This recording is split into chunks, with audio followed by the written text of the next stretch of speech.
ማለት ነው። ኦኬ ለምን ኤርሚ? አይ ችግር የለውም። ያንተ እኮ ተቀበልኩ እና ሀሳቤን እንዳታቋርጠኝ ጨርስና የእነሱንም እስኪ እሰጥሃለሁ። ቅድም አቋርጠኸኛለሁ። ስለዚህ ሌሎቹ ግን በመዳናቸውን በእምነት ላይ እምነታቸውን የእግዚአብሔር ቃል ላይ በመስማት ላይ የተመሰረተ አይደለም። ስለዚህ ድነናል ብሎ የሚለው ገና መጀመሪያው ላይ ያለው ነገር ይፈርሳል ማለት ነው። ማነው የሚያፈርሰው? እራሳቸው ኦርቶዶክሳውያኑ ናቸው የሚያፈርሱት። እራሳቸው ኦርቶዶክሳውያኑ እራሳቸው ላይ መስክረው አይ አሁን እሱ በ15 ዓመቴ ነው ወንጌል የሰማሁት አለ። ዮሐንስ 3:16ን ማርቆስ 16:16 ተሰብኮኝ ነው አለ።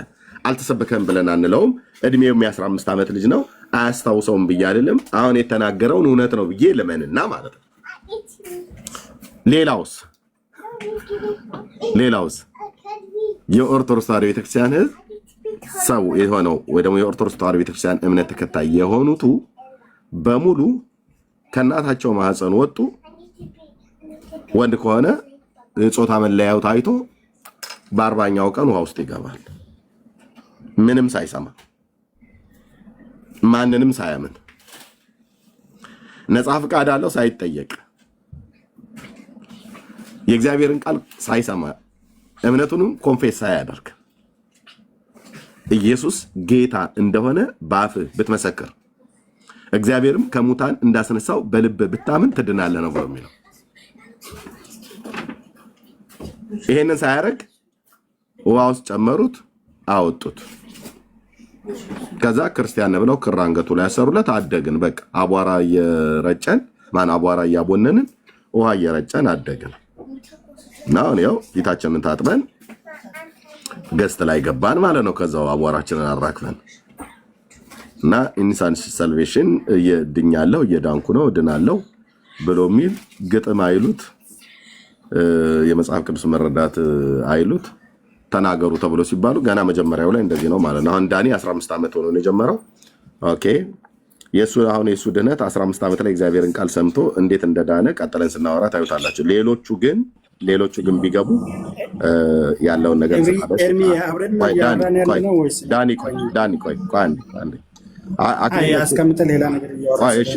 ቆይ እሰጥሃለሁ። አክሊል ከየት ቤተ እምነት ነው? ሰላም ላንተ ይሁን። አክሊል ኤርሚ እግዚአብሔር ይመስገን ደህና ነኝ። በቸርነቱ እግዚአብሔር ይመስገን። ከኦርቶዶክስ ተዋሕዶ ቤተክርስቲያን። ቴንክ ዩ። ጥያቄውን ሰምተዋል አክሊል? አንተ የምትለው ካለ በልና የዳኒንም ንግግር ሰምተዋል። ኦርቶዶክሳዊ ቤተክርስቲያን አማኝ ነው እሱ። በ15 ዓመቴ ነው መዳኔ እንግዲህ የጀመረው። የመጀመሪያ ድነቴ ድኛለሁ፣ እየዳንኩ ነው፣ እድናለሁ ብሎ የሚለው ቅድም ነግሮናል። አይ ቲንክ ሰምተዋል ይመስለኛል። ካልሰማም አንተ እንደ አንድ ኦርቶዶክሳዊ እምነት ተከታይ ይሄንን ትምህርት መጽሐፍ ቅዱሳዊ ነው ብለህ ታምናለህ አይደል? ድነናል፣ እየዳንን ነው፣ እንድናለን ብሎ የሚለው አክሊል።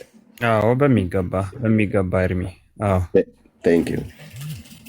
ኦኬ ስለዚህ አንተ ህይወት ላይ አፕላይ ስናደርገው መሬት የያዘ ሲሆን ማለት ነው ድነሃል ማለት ነው። አንተ በዚህ ቃል መሰረት ድኛለሁ፣ እየዳንኩ ነው፣ እድናለሁ። በዚህ የዳንከው በእምነት ነው ወይስ በስራ ነው? አቤት። የመጀመሪያው ድነት የዳንከው በእምነት ነው ወይስ በስራ ነው? ቴንክ ዩ። በአንዱ የሚቋጭ ድህነት የለም። ድህነት አንደኛ በማመንም በስራም ቅድም ስታነሳ በነበረው በጥምቀትም ድህነት አለ። ኦኬ በአንዱ የሚቋጭ ማለት ይሄ ከሶስቱ በአንዱ ብቻ የሚሆነ አይደለም እያልከኝ ነው? አንዱ ከአንዱ ከተነጠለ ዘላለማዊ ህይወት የለም። ኤርሚ ምኑ ነው አንዱ ከአንዱ ብላ ያልከኝ? ስራ ከእምነት ወይስ እምነት ከስራ ምናምን ነገር ወይስ ምንድን ነው? ቅድም እንዳልከው አለ ስራ ድህነት የለም፣ አለ እምነትም ድህነት የለም። ኦኬ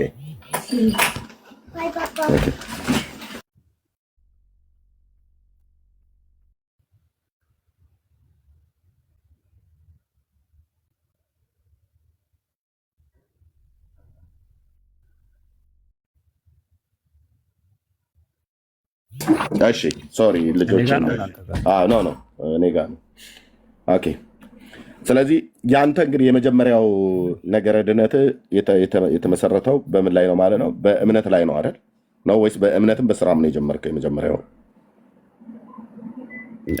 ኤርሚ ቅድም ለዳኒ ስታቀርብ የነበረውን ነገር ሰምቻለሁ። አይሆፕ ወደዛ ለመሄድ ይመስለኛል። ያው በ40 እና በ80 ቀን የተጠመቅከው አምነ ነው ሳታምን ነው የሚል ኮንሴፕት ለማንሳት ይመስለኛል።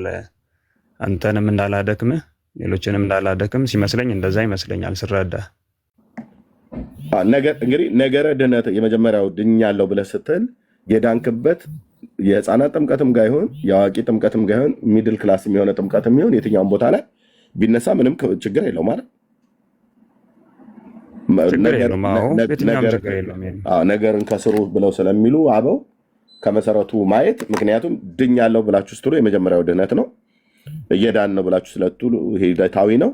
እንድናለን ብላችሁ ደግሞ ስትሉ መጻኢ ነው እና ከመሰረቱ መጀመር ጥሩ ነው። ስለዚህ ድነናል ብለን ስንል እምነት ያለ ስራ ስራም ያለ እምነት አያድንም ነው ያንተ። ስለዚህ ያንተ ድህነት ስለዚህ የጀመረው ይሄ የመጀመሪያው ድህነትህ የጀመረው በእምነትም በስራም ነው ወይስ በእምነት ነው የጀመረው ነው እያልኩ ያለው? በእምነት ነው። በእምነት ነው። አምነህ ስትጠመቅ ነው የዳንከው አይደል? አዎ። ለማመን ምን ሰማህ አክሊል? ምን ሰማህ? የተስፋው ቃል ለአባቶቼና ለእኔም ስለነበረ አባቶቼ የሰሙት የተስፋ ቃል ለእኔም ሆነኝ። ኤርሚ አንተ ምን ሰማህ ነው ያልኩት። ለማመን ምን ሰማህ?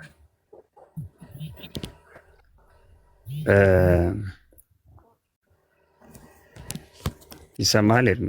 አዎ ይሰማል። ለማመን ምን ሰማህ አክሊል? ምን ይላል ጌታችን በወንጌል ወደ መንግስተ እግዚአብሔር ለመግባት እንደ ንጹሐን ሕፃናት ሁኑ ይላል። ስለዚህ ሕፃንነቴ በራሱ በእግዚአብሔር ፊት ንጹህ ነበረ። ሕፃንነት ንጹህ ከሆነ ኃጢአት የለብኝም እያልክ ነው አይደል? ንጹህ ነው ብለህ ስትል ያ ደግሞ የተስፋው ቃል ለአባቶቼና ለእናቶቼ በ40 እና በ80 ቀን ላስጠመቁ ለአባቶቼና ለእናቶቼ ደግሞ የተስፋ ቃል ነበራቸው። ለምን ትዘለዋለህ? የጠየኩህን ጥያቄ አክሊልዬ፣ የጠየኩህ ጥያቄ ልብ በልና ስማኝ። እኔ ስጠይቅህ አንተ ሌላ ነው የምታወራው። እንደዛ ከሆነ እንትን አንልም ማለት ነው። የመጀመሪያ ድህነትህ የጀመረው በእምነትና በስራ ነው ወይስ በእምነት ነው ሄደው ብያልኩ? በምንድን ነው ያልከኝ? በእምነት ነው ብያለሁ እኮ ኤርሚ። በእምነት ነው። ያ ቴንክ ልክ እንደዚህ ጥርት አድርገህ እንደመለስክልኝ እምነትህ ምን ላይ የተመሰረተ ነበረ ማለት ምን ሰምተህ አመንክ እያልኩ ነው። ለማመን የሆነ ነገር ሰምተሃል በዚያን ጊዜ ማለት ነው። ለማመን እንድታምን ያደረገ ነገር አለ። እንድታምን ያደረገ ወይ ያየው ወይ የሰማው ነገር አለ። መጽሐፍ ቅዱስም ብሎ የሚለው እምነት ከመስማት ነው። ስለዚህ ለማመን ምን ሰማህ? ከመጠመቅ በፊት አምነህ ነው እንግዲህ ወደ ጥምቀት የገባው ማለት ነው።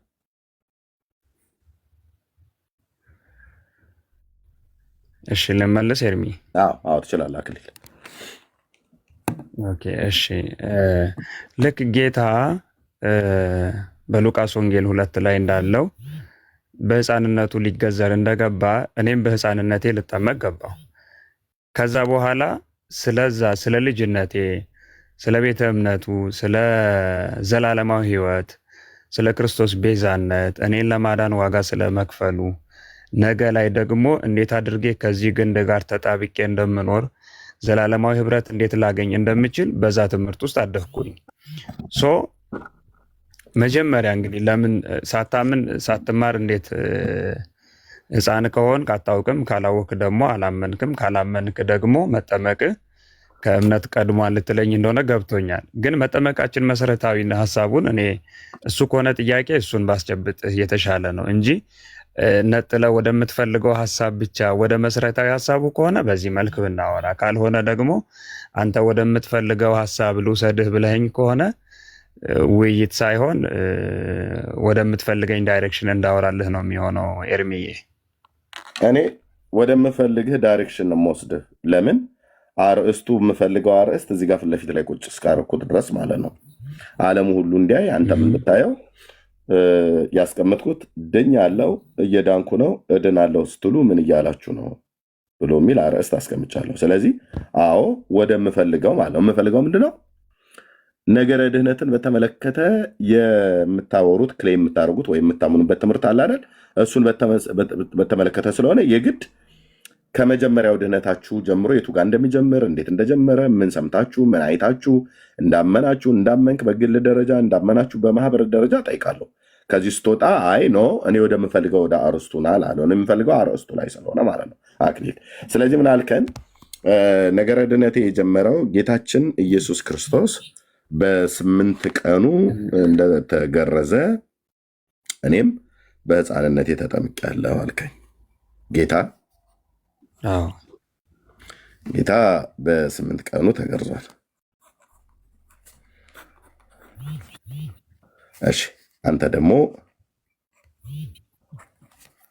በ40 ቀንህ ተጠምቀሃል አይደል? ይኸውልህ ኤርሚ፣ ውይይታችን መሰረት እንዲኖረው ይሄ ነው መሰረቱ። ለእኔ አሁን መሰረት እያጣ ነው። አንተ የምታነሳቸው የምትመጣበት መንገድ መሰረት እያጣ ነው። ጥያቄያችን ገብቶሃል ማለት ነው። እሺ አንድ ጊዜ ኤርሚ፣ አይ ከተቀበልከኝ ተቀበልከኝ፣ ካልተቀበልከኝ አቆማለሁ። ኤርሚ ካልተቀበልከኝ አቆማለሁ። ቀጥል። እሺ ድነናል፣ እየዳንን ነው። ድናችኋል ከሆነ በዚህ ዙሪያ ላይ እንዴት ነው የዳንከው? እንዴት ነው እየዳንክ ያለኸው? እንዴት ነው የምትድነው ብለህ ብትጠይቀኝ መሰረታዊ ሀሳቡን ጭብጡን እነግርሃለሁ። ከዛ ውጭ ግን አሁን አንተ የምትመጣበት ወይ እንዴት ነው የዳንከው ብለህ ጠይቀኛል። ድነናል ስንል እንዴት እንደሆነ ጠይቀኝ። ጥያቄውን እንዲህ አድርገህ ጠይቀኝ ኤርሚ፣ እንዲህ እያልክ ጠይቀኝ። እኔ ደግሞ እንዲህ ብዬ እንድመልስልህ አንተ እንደዚህ ብለህ ጠይቀኝ ብለህ ካልከኝማ ሕፃን ጨዋታ ይሆናል። አክሊል ስክሪኑ ላይ ያለው ጥያቄ እኮ እንደዛ ነው ኤርሚ። ስክሪኑ ላይ ያለው ጥያቄ እኮ ድነናል፣ እየዳንን ነው፣ እንድናለን ነው። ስክሪኑ ላይ ያለው ጥያቄ ይኸው እዚህ ጋር አይደለም ስላነሳሁት አክሊል ይሰማል። ይኸው እዚህ ጋር እየጻፍኩት ነው። በቃ ኤርሚ አንድ ጊዜ ስማኝ። ስክሪን ላይ የነበረው ጥያቄ ድነናል፣ እየዳንን ነው፣ እንድናለን ነው። ስለዚህ ያንን እየጠየቅከውን ጥያቄ ስክሪኑ ላይ ያለውን ጥያቄ እንድመልስልህ ከሆነ ጠይቀኝና በኋላ ላይ መጨረሻ ላይ ስትፈልግ ማብራሪያ ከፈለግ ወይም ደግሞ መጠየቅ የፈለግከው እኔ ክሊር ማድረግ ያለብኝ ነገር ካለ አቀርብላለሁ። ካልሆነ ግን ቅድም በምትመጣው መንገድ ከሆነ እኔም ልከተልህ በማልፈልገው መንገድ እመልስልሃለሁ። እንደዛ ነው ሊሆን የሚችለው። እንግዲህ ምንድነው እያለኝ ያለው አክሊል? እሺ ሰምቻለሁ አክሊል። ምንድነው እያለኝ ያለው አክሊል?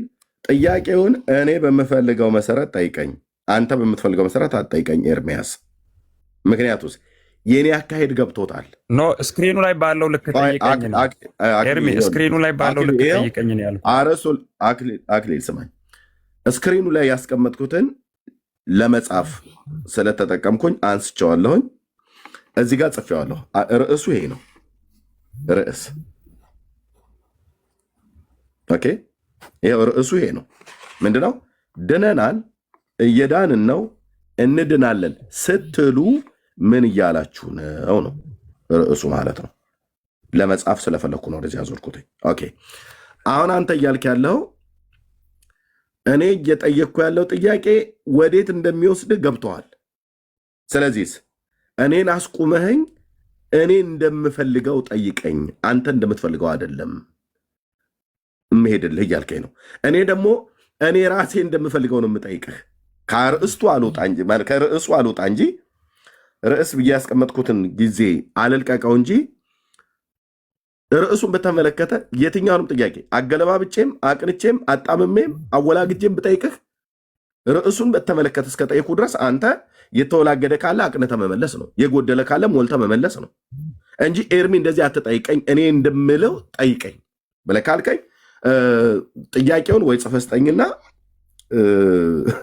እንግዲህ ከዛ በኋላ ምን ላደርግ እችላለሁ? እኔ ልጠይቀው የፈለግኩትን አንተ አልመለስክልኝም ማለት ነው።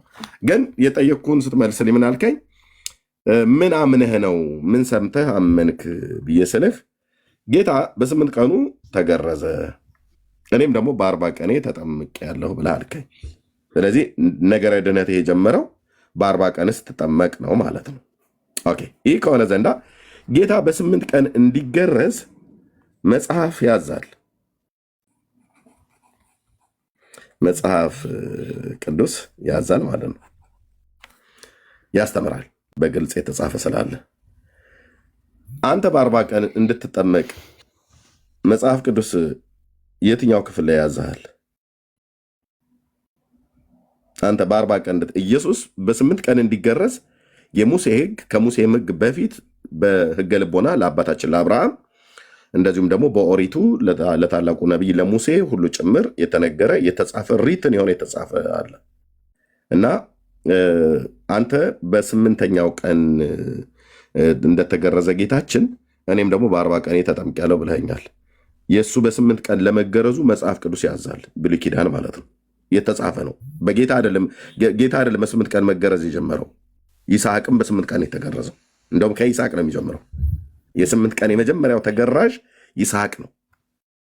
ኦኬ ኢሽማኤል እንኳን አይደለም። እሱ በ13ኛው ዓመት ነው ማለት በ13ኛው ቀን ነው እንደዚህ የተገረዘው ኢሽማኤል። ግርዘቱ ከአብርሃም ቢጀምር አብርሃም የ100 ዓመት ሰው በነበረ ሰዓት ነው የተገረዘው። የ8 ቀን ተገራዥ የመጀመሪያው ፈርቀዳጅ ይስሐቅ ነው። ኦኬ ስለዚህ ይህ ሕግ በሕገ ልቦና ላይ ነበረ ማለት ዘመነ አበው። በኦሪቱም ይሄው ነው የቀጠለው። በኦሪቱ ቀጥሎ ጌታም ጋር ሲመጣ ጌታ ይህንኑ ይስሐቅ በ8 ቀን እንደተገረዘ ነው ጌታም የተገረዘው። አይሁዳዊ ሰው ስለሆነ ተገርዟል ማለት ነው። ጌታችን አምላክም ብቻ ሳይሆን አይሁዳዊ እስራኤላዊ ሰው ስለሆነ ተገርዟል ማለት ነው። እሺ የእሱ በ8 ቀን ለመገረዝ በተጻፈ በመጽሐፍ ቅዱስ በአምላክ ቃል ትእዛዝ መሰረት ነው። አንተ በ40 ቀን እንድትጠመቅ በየትኛው ትእዛዝ መሰረት ነው የተጠመቀው? ይሄ በሙሉ ህፃናት አጥማቂያንን ኦርቶዶክስ፣ ካቶሊክ፣ ሉትራውያን፣ መካነ ኢየሱስን በሙሉ ይጨምራል። ከነዚህ አብያተ ክርስቲያናት ውስጥ እጁን የሚያወጣ ሰው ካለ መጥቶ በዚህ ጉዳይ ላይ በ40 ቀን በመጠመቅ ነው ነገረ ድህነት የጀመረው ብሎ የሚል ሰው ካለ መጥቶ ማውራት ይችላል በዚህ ጉዳይ ላይ። እና አክሊል የአንተ በ40 ቀን እንድትጠመቅ ልክ የጌታ በ8ኛው ቀን እንዲገረዝ መጽሐፍ እንደሚያዝ አንተ በ40 ቀን እንደምትጠመቅ የቱ ጋር ነው መጽሐፍ የሚያዘው? መጽሐፍ ቅዱስ መረጃ ስጠኝ። እምነት ነገረ ድህነት እሱ ጋር ስለሚጀምር ማለት ነው። እሺ ኤርሚ ያው ጊዜ ከሰጠኝ ነው ማውራት የምንችለው።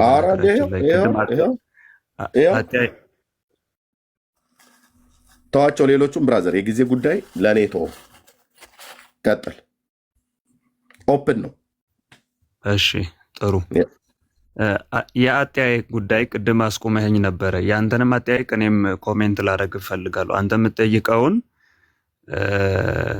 ቅድም አንተ በምትፈልገው መንገድ ብቻ አልሄድልህም ያልኩት መሰረታዊ እኔ ምክንያት ስላለኝ ነው። በነገራችን ላይ ጥያቄ ድነናል፣ እየዳንን ነው፣ እንድናለን ስትሉ ምን ማለታችሁ ነው የሚል ኮንሴፕት ያለው ጥያቄ ጠየቅከን። ኦኬ እሺ።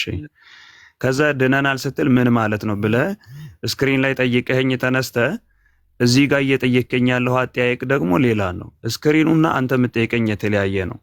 አሁንም ቢሆን ልንስማማ ምንችለው አዎ አሁን ድነናል ስትል ምን ማለት ነው ብትለኝ እኔ እነግርሃለሁ። ለምንድን ነው ኤርሚ እያስቆምከኝ ነው? ቅድም አስቆመኸኝ። ርዕሱ ለምንድን ነው ታዲያ የምትዋሸው? አክሊል ስለዋሸን ያስቆምኩ። ርዕሱ ምንድን ነው ብሎ የሚለው ለምን ዋሸው? ኤርሚ አልዋሸሁኝም። አድመጠኝ መልሼ እሰጥሃለሁ። የፈለግከውን ታወራለህ። ርዕሱ ይሄ ነው። ልብ በሉ፣ አንብቡት፣ ስክሪንሾት አድርጉት። መልሼ ላጠፋው ስለሆነ ስለምጽፍ ምንድን ነው ብሎ የሚለው ርዕሱ ድነናል፣ እየዳንን ነው፣ እንድናለን ስትሉ ምን እያላችሁ ነው አይደል? ጥያቄ ምልክት ያለው። ኦኬ ልብ በሉ እንዴት እንዳዋሸብኝ አሁን አክሊል ማለት ነው። ርዕሱ ብያልኩትኝ ኤርሚ አልዋሸሁኝም። ወደ ሀሳብ ጨርሼ አላስኬድም። ኤርሚ ቤቱ ያንተ ቢሆንም በቃ እኔ ሚዩት አደረኩ። ዋሽተህብኝ ውሸትህን እንኳን ሳጋልጥ ርዕሱን እዚህ ጋር ካልሆነ አልዋሸሁኝም። ኤርሚ እታች ላውርድ ልገደር ነው። በቃ ራስ በጥብጣል። እታች ላውርድ ልገደር ነው። መብት ነው። እየዋሸ ልትችላለህ። ቃሌን አከብራለሁ ብራዘር። የኔ ትግል አልፈልግም። ምን አለኝ? ርዕሱ ያስቀመጥከውና እዚህ የምጠይቀኝ የተለያየ ነው አለኝ። እዚህ ጋር ቅድም በጽሁፍ ያስቀመ እኔ ያወረድኩ አክሊል በቃ እኔ እንደ ጫጫታ አልፈልግም ብራዘርዬ፣ ከአቅምህ በላይ ሆኖብሃል ማለት ነው። ርዕሱን ቀየርኩት አልቀየርኩትም፣ ልብ በሉ። አሁንም ላሳያችሁ። ውሸቱን ላጋልጠው ስል አይ ይቅርታ ከማለት ይልቅ አንተን የዋሸው አለኝ። ርዕሱም ነው ብሎ የሚለው ድነናል፣ እየዳንን ነው፣ እንድናለን ስትሉ ምን እያላችሁ ነው አልኩኝ። ለመጻፍ ስለፈለኩ እዚህ ጋር መጣሁኝና ስክሪፕቶን ኦፕን ሳረገው ኦን ሳረገው ወረቀቱን ርዕስ ድነናል፣ እየዳንን ነው፣ እንድናለን ስትሉ ምን እያላችሁ ነው ያልኩትኝ። ይኸው ርዕሱ ተቀየረ አልተቀየረም? በዚህ ውስጥ የመጀመሪያው ድህነታችን ብለው የሚሉት ኦርቶዶክሳውያን እምን ላይ ይጀምራል? በመስማት ወይስ በስራ በእምነት ወይስ በስራ ብዬ ጠየኩት። በእምነት አለኝ። ለማመን ምን ሰማ አልኩት። አሁን የወጣሁት አለ ወገኖች፣ ርዕስ ቀይረሃል ብሎ የሚለኝ እዚህ ጋር ጽፌው እንዲህ እኮ ካሜራውን እኮ የከፈትኩት በወረቀት ላይ ለመጻፍ ስለፈለኩ ነው። ምክንያቱም የምንነጋገረውን ስለምትክዱ አንዳንዴ ስለምትክዱ ብዬ ለመጻፍ ብዬ ነው እንደዚህ የከፈትኩት።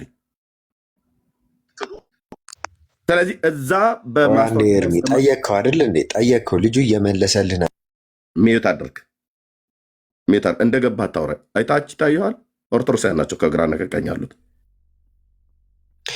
ቤት ስለሆነ ሰውን አታስወርድ። አዳምጠንኛ። እሺ፣ ስርዓት የሌለውን ሰው እንደዚህ አስወርዳለሁ። ኦኬ።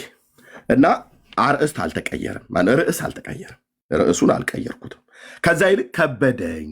ኤርሚዝ ይሄ አካሄድህ ብትንትናችንን ያጠፋዋል። ነገረ ድህነት ትምህርታችንን ከሆነ እንግዲህ ምን ላረግ እችላለሁ? ወንድም አለ እኔ ጥያቄ ልስጥህና አንተ ጥያቄውን እኔ የምሰጥህን ጥያቄ አንተ ተቀበለኝና ከዛ እኔ በሰጠው ጥያቄ መሰረት መልስልኝ ነው እያለ ያለው አክሊል። ለምን ርዕሳችን ይሄ ነው። ጥያቄ ስጠይቀው ከዚህ ርዕስ አልውጣ እንጂ የፈለግኩትን አገለባብጬም አጣምሜም አወላግጄም ብጠይቀው የተወላገደውን የተጣመመውን ጥያቄ እያቀና እንደ እግዚአብሔር ቃል እያደረገ ኦርቶዶክሳዊ እያደረገ ሊመልስልኝ ነው የሚገባው።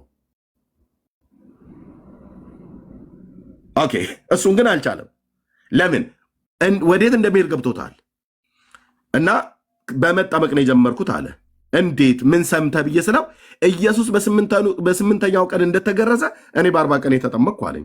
ጥሩ ጻፍኩኝ። ይኸው ጌታ በ8 ቀን ተገረዘ፣ እኔ በ40 ቀን ተጠምቀሃል ወይ ብዬ ድጋሚ ጥያቄ ጠይቁት። አዎ አለኝ። ኢየሱስ በ8ኛው ቀን ለመገረዝ የወጣ የተጻፈ ስርዓት አለ፣ ትእዛዝ። ኢየሱስ ዝም ብሎ በመደዴነት አይደለም የተገረዘው። አየህ፣ በተጻፈ ሪትን በሆነ በአምላክ ቃል ትእዛዝ መሰረት ነው። ኦኬ፣ ማለት ራሱ አምላክ አይደል ጌታ? አዎ፣ ራሱ በሰጠው ለባሪያው ለሙሴ በሰጠው ስርዓትና ሕግ መሰረት ነው ኢየሱስ የተገረዘው። በሲና ባሪያውን ሙሴን ያወራ ጌታ ነው ሰው ሆኖ መጥቶ የተወለደው። ስለዚህ ራሱ በሲና ተራራ ላይ በሰጠው ሕግ ለአብርሃም ቤት በሰጠው ሕግ መሰረት ይስሐቅ በተገረዘበት ቀን በተገረዘበት ግርዘት ነው ኢየሱስም የተገረዘው፣ ወንድ ስለሆነ ማለት ነው።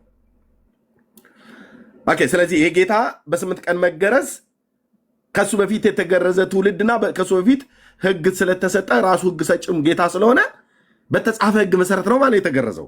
እናንተ ግን በ40 ቀን እንድትጠመቁ በየትኛው ሕግ መሰረት ነው የታዘዛችሁት? ስለዚህ ነገረ ድህነታችሁ ገና አደባባይ ላይ ይፈርሳል። በዚህ መሰረት 98 በመቶ ኦርቶዶክሳዊ ዜሮ ነው የምከተው። እያያችሁ ዓለም እያየ ማለት ነው። በምን? በእውቀት 98 በመቶ ኦርቶዶክሳዊ፣ 2 በመቶ የሚሆነው ከሌላ ቤተ እምነት የመጡ ከእስልምና ከካቶሊክም እንደዚሁም ደግሞ ወጣ ገባ ብለው የሚሉ ከጴንጤዎችም የሚሄዱ ስላሉ እሱን ይዤ ማለት ነው። ግልጽ አይደለም? ግልጽ ነው። ስለዚህ እርሚ ከኔ ጋር ያለውን ጨርሰናል። ልውጣ? ቆይ፣ አይ አልጨርስንም። ለሱ ልስጣው ብዬ ነው። አልጨርስም። ወደ አንተ በጣም ቆይ። ተሜ ከየት ቤተ እምነት ነው? ከታች ያለው ቲም ነው። ኦኬ፣ እሺ፣ እንኳን ደህና መጣ። እሺ፣ እሺ፣ የምትለው ነገር አለ በዚህ ላይ አለኛ? እሺ፣ ኦኬ። በ40 ቀን የሚለው 40 ቀን ቀኑ ዶክትሪን አይደለም፣ ቀኑ ማተር አያደርግም። ግን በሕፃንነታችን ተጠምቄያለሁ። ኢቨን እኔ በስንት ቀን በ40 ቀን በ40 ቀን በ40 ቀን ተጠምቀህ ድነሃል አይደል?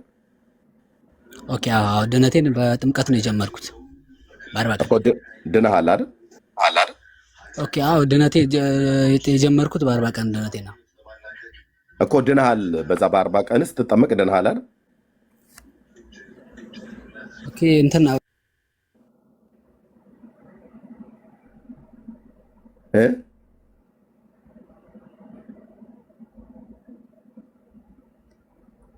ወንድማችን ሰምተኛል? አይሰማም? እሺ አሁን ተቋርጠህ ነበር። አዎ ድህነት ቅጽበታዊ አይደለም። ድህነቴን ግን የጀመርኩት በጥምቀት ነው። ስለዚህ አልዳንክም ማለት ነው? ኖ እንደዛ አይደለም። ድህነት ሂደታዊ ነው እኮ። ስለዚህ አልዳንክም ማለት ነው? ኖ ድህነቴን ግን የጀመርኩት በጥምቀት ነው። ድህነቴን ጀምሬያለሁ። ድህነት ቅጽበታዊ እኮ። ስለዚህ ድነሃል ማለት ነው? ያ በጥምቀት ድህነቴን ጀምሬያለሁ እኮ። ድነሃል ታዲያ? ኦፍ ኮርስ ድነሃል አይደል? አዎ ኢኒሻል ሳልቬሽኑ ነው በጥምቀት ጀምሬያለሁ። እሺ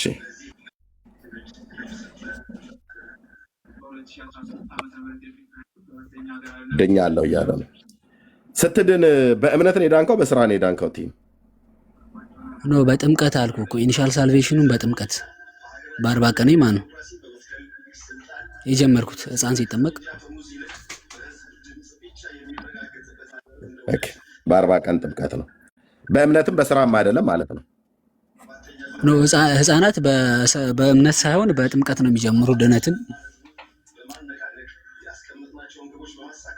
እሺ በስራም በእምነትም አይደለም ይሄ ማለት ነው። ዘግተነዋል። በስራም በእምነትም አይደለም ለህፃናት ስለሆነ ህፃን ስለሆነ። እሺ ህፃናት በ40 ቀን ሲጠመቁ ይድናሉ ብሎ የሚል የመጽሐፍ ቅዱስ ክፍል መረጃ እስኪ ንገረኝ። ኦኬ የህፃናት ጥምቀት ለምሳሌ ቆላሴስ ላይ ሲናገር ግዝረት ጥምቀትን እንደተካው ይናገራል እና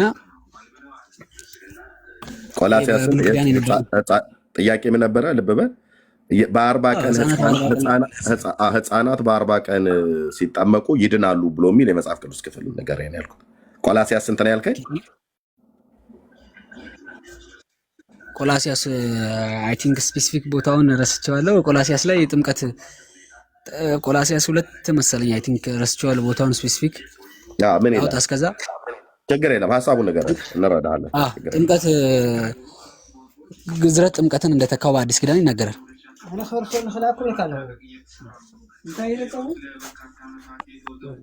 ግዝረት ጥምቀትን ተክቶታል።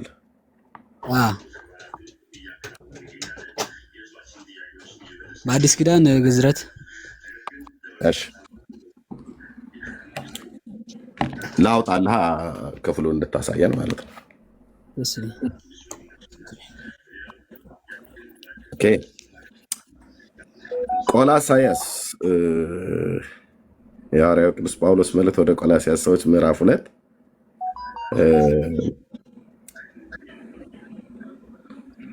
ከዚህ ጀምሮ እንደምትል በጣም እርግጠኛ ሆኜ ጀምረው አይደል? ከቁጥር 11 ጀምሮ በትክክል የስጋንም ሰውነት በመገፈፍ በክርስቶስ መገረዝ በእጅ ባልተደረገ መገረዝ በእርሱ ሆናችሁ ደግሞ ተገረዛችሁ። በጥምቀትም ከእርሱ ጋር ተገረዛችሁ። በጥምቀትም ደግሞ ከእሱ ጋር ተገረዛችሁ። ትክክል አይደል ያነበብኩት? አይ ቃሉ እንደዛ ሳይሆን ጥምቀት ግዝረት ጥምቀትን እንደተካው ሀሳቡ እንደዛ ነው። አይ ሳነብ ትክክል ነው ያነበብኩት እያልኩ ነው። አይ ተሳስተሃል ቃሉ። ተሳስቻለሁ። ምኑን የተሳሳትኩት? ቃል በቃል የምትለዋን ቃሏን የጨመርከው አንተ ነህ። ተክቷል የምትለውን እኮ። ስለዚህ ምንድነው እንዴት ብዬ ነው ማንበብ ያለብኝ? በጥምቀት ከእርሱ ጋራ ተገረዛችሁ አይደለም። ምንድነው የሚለው? ተቀበራችሁ ነው የሚለው። በጥምቀት ተቀበራችሁ እንጂ ተገረዛችሁ የሚል ቃል የለም ማለት ነው። ሀሳቡን ያልኩ አሁን ሀሳቡ እንደዛ ሳይሆን ሀሳቡ ትምዬ መጽሐፍ ቅዱስ ላይ ያለው ሀሳብ ቃል በቃል የተጻፈው በጥምቀት ከሱ ጋር ተቀበራችሁ ተገረዛችሁ የሚል የለም። የቱ ጋር ነው ግርዘትን ያገኘው? ከላይ እኮ ነው የጀመርነው። ከላይ ለአንብበውና ሙሉውን እስከምፈልገው ድረስ ላለውና ከዛ ታብራራዋለህ አንተ።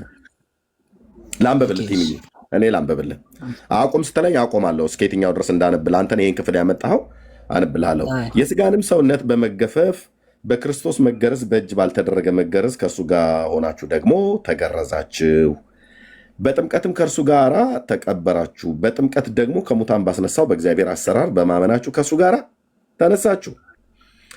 እናንተም በበደላችሁና ስጋችሁ ባለመገረዝ ሙታን በሆናችሁ ጊዜ ከእርሱ ጋር ሕይወትን ሰጣችሁ፣ በደላችሁንም ይቅር አላችሁ። በእኛ ላይ የነበረውን የሚቃወምም በትእዛዝ የተጻፈውን የዕዳ ጽሕፈት ደመሰሰው፣ እርሱን በመስቀል ጠርቆ ከመንገድ አስወግዶታል። አለቅነትና ስልጣናትን ገፎ ድል በመንሳት በእርሱ እያዞራቸው በግልጥ አሳያቸው ብሎ ይላል። ይብቃ አይደል ወይስ ልቀጥል? በቂ ነው። ከማስቆም ብዬ ነው። በቂ ነው።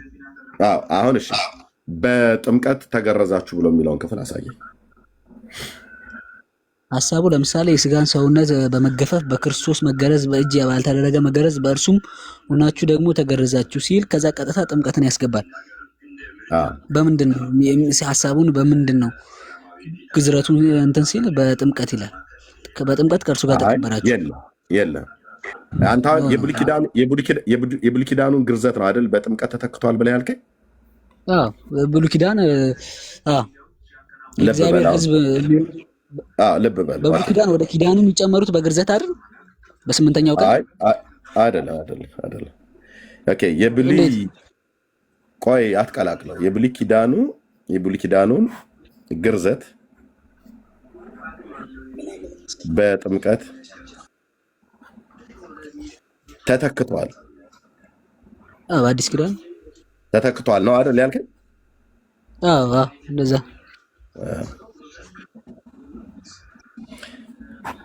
ተተክቷል ብለህ ስትለኝ የብሉይ ኪዳኑ ግርዘት በጥምቀት እንደተተካ ከሚያሳየል የመጽሐፍ ቅዱስ ክፍል አንዱ ቆላስይስ መልክ መጽሐፍ ምዕራፍ 2 ቁጥር 11 እና 12 ነው አይደል? ቆላስይስ 2:11 ኦኬ አነበብነው ማለት ነው። በዚህ ትምህርት ውስጥ የብሉይ ኪዳኑ ግዝረት በምን ነበረ የሚከናወን የነበረው? በእጅ ነው ወይስ በእጅ ባልሆነ ነበር የሚገረዙት? የብሉይ ኪዳኑ በእጅ ነው። ልብ በልና ሰማኝ። በእጅ የሚደረግ ግርዘት ነው። የዚህ የአዲስ ኪዳኑ እዚህ ጋር ብሎ የሚለው በእጅ ባልተደረገ ነው አይደል ብሎ የሚለው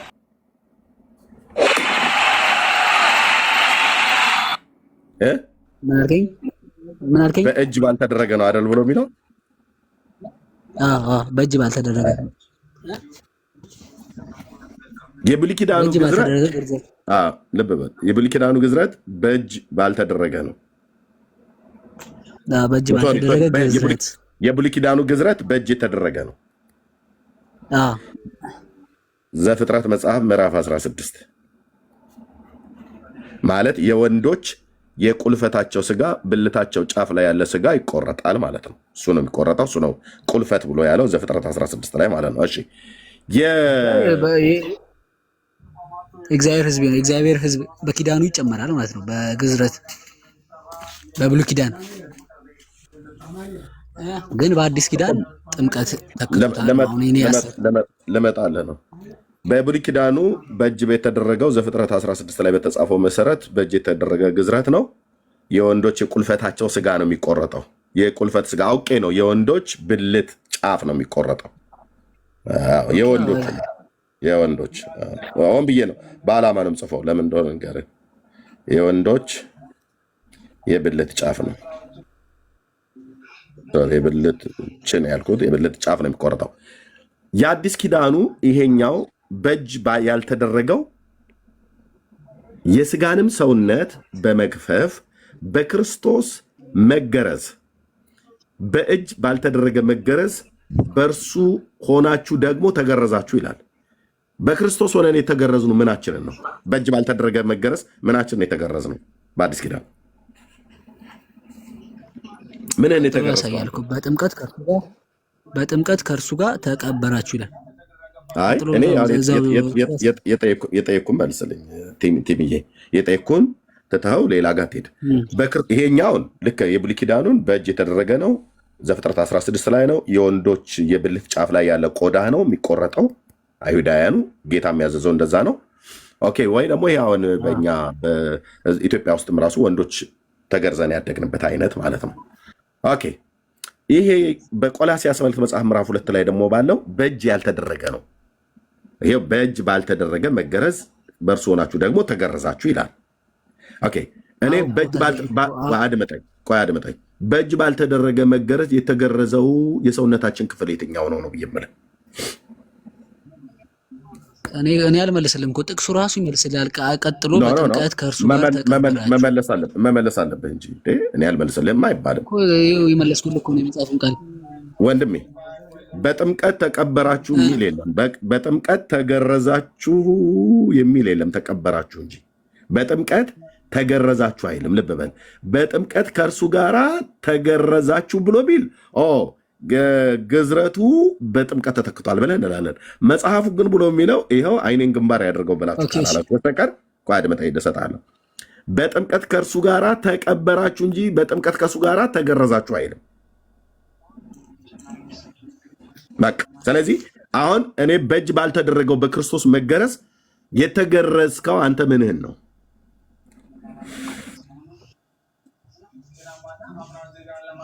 ኦኬ ጨረስክ? አዎ ጨርሻለሁ። በእጅ ባልተደረገ መገረዝ በእርሱ ናችሁ ደግሞ ተገረዛችሁ። በምን? በጥምቀት እየመለስኩልህ እኮ አይልማ።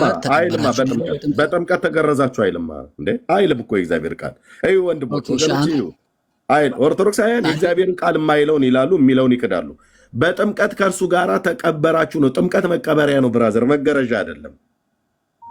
ተቀበራችሁ እያለ ተገረዛችሁ ብላ አታንብበው። ቅድም በጥምቀት ከእርሱ ጋር ተገረዛችሁ ብዬ ስል ተሳስተሃል፣ በትክክል አንብበው አልከኝ። አውቄ ነው የነበር እንደዛ ያነበብኩት። ታዲያ ቅዱስ ቃሉ የሚለውን በጥምቀት ከእርሱ ጋር ተቀበራችሁ እንጂ ተገረዛችሁ ካላለ አንተ ለምን ነው ተገረዛችሁ ብለህ የምትለው? ኦኬ። በአዲስ ኪዳን ግዝረት ጥምቀትን አልተካም ነው የምትለኝ? አሁን አንተ አልተካም መተካቱን አሳየኝ። እንግዲህ ጀምረነዋል። አለማመን መብትህ እኮ ነው። ጠቀስኩልህ እኮ ወንድሜ። እኔ እንግዲህ ካሜራ ከፍቼ ፊት ለፊት እያሳየው ማናችን የተጻፈን እንደምናምን ማናችን ያልተጻፈን የተጻፈን እንደምንክድ እያየን እኔን አንተም እያሳየን ነው ለዓለም ማለት ነው። ልብ በሉ። እንደው ሌላ ከሉተራውያን ከመካነ ኢየሱስም ካሉ ከካቶሊክም ካሉ ጠራቸውና ይርዱህ። ምክንያቱስ ይሄን ክፍል አድመጠኝ። ይሄን ክፍል ጥምቀት በግርዘት ተተካ እያሉ አቧራ የሚያጨሱ ሰዎች ስላሉ ማለት ከኔ ጋር ይምጡና ብሉይ ኪዳን እስኪ ፍትፍት አድርጎ ይሄ በነጭ ኮሜንታሪ መጽሐፍት ላይ የሚገላበጥ ቴዎሎጂያዊ ሁሉ ይግባና ከኔ ጋር ያውራ። ያለ ኮሜንታሪ ማለት ነው። ከገጽ ተስፈንጣሪ ይሆናል ማለት ነው። ያለ ኮሜንታሪ ከገጽ ተስፈንጣሪ ሆኖ ይወጣል። ብሉይ ኪዳን ላይ አቅም አለኝ ማውራት ፈልጋለሁ። አዲስ ኪዳንም ላይ በተለይ በዚህ በግዝረቱና በጥምቀት ተተካ፣ ተተካኩ፣ ተተካች፣ ተካችሁ፣ ተኳት ብሎ የሚሏት አማርኛ አለች። በካቶሊካውያንም በሉተራውያንም እንደዚሁም በኦርቶዶክሳውያንም ጭምር ማለት ነው። ስለዚህ ወንድማችን ምንድነው እያለ ነው ያለው? በጥምቀት ተገረዛችሁ ይላል። አይልም። ተቀበራችሁ ነው። ይሄን አሁን አንተ ይሄኛውን እዚህ ጋር መጣኸው፣ ይሄኛውን ደግሞ ጣልከው ማለት ነው። አሁን በክርስቶስ የስጋ ሰውነት አድመጠኝ፣ የስጋንም ሰውነት በመክፈፍ በክርስቶስ መገረዝ በእጅ ባልተደረገ የብሉይ ኪዳኑ በእጅ የተደረገ ነው። የአዲስ ኪዳኑ በእጅ ያልተደረገ ነው። በእጅ ያልተደረገውን መገረዝ ምንህን የተገረዝከው አንተ ስትጠመቅ? ምንህን ተገረዝከው? ወንድም አለ። ኦኬ። በእጅ ያልተደረገ ምን መገረዝ? በእጅ ያልተደረገ መገረዝ ምን? በጥምቀት እኮ ምንህን ተገረዝክ አንተ? በጥምቀት ምንህን የተገረዘው እኮ? በእጅ ያልተደረገ መገረዝ እኮ ነው የሚለው እኮ። ምንህን የተገረዘው ስትጠመቅ? ምንህን የተገረዘው? በጥምቀት ከእርሱ ጋር ተቀበርኩ። ተቀበርክ እንጂ አልተገረዝክም። ስለዚህ በጥምቀት ግዝረት በጥምቀት አትበላ እንዴ ቲም። በጥምቀት ተቀበርህ እንጂ ጥምቀት መቀበሪያህ እንጂ መገረዣህ አይደለም። ካሎ እኮ የኃጢአትን ስጋ ኖ በመጀመሪያ የኃጢአት ስጋ ይሁን ኃጢአት የሌለው ስጋ ይሁን ዋናው ጥምቀት መገረዣ ሳይሆን መቀበሪያ ነው። የኃጢአቱን ስጋ እኮ ነው የምንቀብረው ብራዘር። እኔ የሉካንዳ ቤት ስጋ እኔ ምኑን ነው የምትቀብረው አይደለም። መቼ የሉካንዳ ቤት ስጋ ነው አልኩ። ምንህን የተገረዝከው ነው ያልኩ። ስትጠመቅ በግዝረት ተተክቶልኛል ብለህ ካልክ ስትጠመቅ የሆነ አካልህ ተገርዟል ማለት ነው። በእጅ ባልተደረገ በእጅ ያልተደረገ ማለት ምን ማለት ነው? በጥምቀት ተገረዝኩ። በጥምቀት የኃጢአትን ስጋ በጥምቀት ተገረዝኩ። ጌታ አለ በጥምቀት ተገረዛችሁ። በጥምቀት ከእርሱ ጋር ተቀበርኩ። በጥምቀት ተቀበርህ ወይስ አድመጣኝ? በጥምቀት ተገረዝህ ወይስ ተቀበርህ? እኮ በእጅ ያልሆነ ግርዘት ማለት ነው ጥምቀት። በጥምቀት ምንድን ነው የተደረገው? ተገረዙ ወይ ስርዓተ ቀብርህን የተፈጸመው? ስርዓተ ቀብር ነው። እንደዛ አይልም ቃሉ። በጥምቀት ተቀበራችሁ ብሎ የሚለው ስርዓተ ቀብር ማለት የቀብር ስርዓት ነው የተፈጸመው እያልኩ ነው። ሳትሞት መቼ ነው የምትቀበረው ብራዘርዬ? ከክርስቶስ ጋር ያልሞተ ሁሉ ከእናቱ ማፀን እየወጣ ዘሎ እንደ እንቁራሪት ልጅ ውሃ ውስጥ የሚገባበት እሱን ጥምቀት ብላችሁ ደግሞ እሺ፣ ቀጥለው ግን ምን አለፈኝ ብራዘር። ፐርሰናል አታከተል እንደዚህ አላረኩትም። ግን ለምንድን ነው አንተ በጥምቀት ተገረዙ ወይስ ተቀበርህ? አይ መቀበል ካልፈለክ ያው እንግዲህ እኔ ጠቅሼልሃለሁ። የግድ መስማማት የለብንም እንዴ። ምኑ ልቀበልህ? በጥምቀት ተገረዙ ወይስ ተቀበርህ? የትኛውን ለያዘው? አይ እኔ ጠቅሼልሃለሁ እኮ መቀበል ካልፈለክ እንግዲህ እኮ ምኑ ልቀበል? የመጨረሻ ነው። በጥምቀት ተቀበርህ ወይስ ተገረዝህ? እኮ በጥምቀት ተቀበራችሁ ይላል። ያም ጥብቅ ከላይ ሲናገር እኔስ መቼ ታዲያ ምን አልኩ? እኔም በጥምቀት ተቀበራችሁ ነው ብሎ የሚለው ግዝረት በክርስቶስ ተገረዛችሁ ይላል። ሚንስ ምን እንደሆነ ሲያብራራ ቁጥር 12 ላይ በጥምቀት ከእርሱ ጋር ተቀበራችሁ ይላል። እሺ በክርስቶስ የኃጢአትን ስጋ እንቀብራለን። በክርስቶስ ተገረዛችሁ ብሎ የሚለው ምንን ተገረዛሃል? አንተ ታምናለህ? በጥምቀት የኃጢአትን ስጋ አድምጠኝ። ኧረ እኔ የሉካንዳ ቤት ስጋ አላልኩም ብራዘር። የሉካንዳ ቤት ስጋ የአህያ ስጋ ምናምን ነገር አላልኩም። ኃጢአተኛ ስጋ ነው። ስለአንተ ነው የማወራው ማለት ነው። ስለዚህ የኃጢአተኛ ስጋ የሉካንዳ ቤት ስጋ ምናምን ነገር ብሎ ባልተባለበት አታድቅም። የጠየቅኩ በክርስቶስ አንተ ስትጠመቅ ተገርዘሃል አይደል? ምንህን የተገረዝከው? የብሉይ ኪዳኑ ሸለፈታቸውን የሚገርዙት በ16ኛው ምዕራፍ ላይ ዘፍጥረት የወንዶች ብልት። የአዲስ ኪዳኑ ቆላሲያስ ላይ ተገረዛችሁ ብሎ ብለ ምንህን የተገረዝከው ስትጠመቅ? ወፍ የለም። እየሰማችሁ ነው ወገኖች? የለም። ምኑ እንደተገረዘ እንኳን አያውቅም። ሲጀምር ቃሉ በጥምቀት ተገረዛችሁም አይልም። ግልጽ ነው ቃሉ ግልጽ ነው። እኔ የሚታረቁ ስጠይቅ ዝም ብለህ እኔ ሳወራ አታውራ። እኔ ሳወራ ወኔ መነሳት የለበትም። ጠየቅኩ እኮ በክርስቶስ ስትጠመቅ ምንህን የተገረዝከው? አታውቀውም። እግርህን ነው? እጅህን ነው? ጆሮህን ነው? እንደ ብሉይ ኪዳኑ የወንዶች ብልት ጫፍ ነው ወይስ ሆድህን ነው? ጀርባህን ነው? መቀመጫህን ነው? አታውቀውም። ምንህ እንደተገረዝክ አታውቀውም። ውጫዊ አካልህ ነው? ውስጣዊ አካልህ ነው? አታውቀውም። ለምን? የእግዚአብሔርን ቃል ስላላነበብከው ማለት ነው። አየህ፣ በጥምቀት ተገረዛችሁ ይላል አልከን። አምጣ ብዬ ስልህ ግን በጥምቀት ተቀበራችሁ እንጂ ተገረዛችሁ የሚል መጽሐፍ ቅዱስ ላይ ወፍ የለም። ስለዚህ ድኛለሁ፣ እየዳንኩ ነው፣ እድናለሁ ብሎ የሚለው ትምህርትህ ድኛለሁ ገና ፈረሰ ማለት ነው።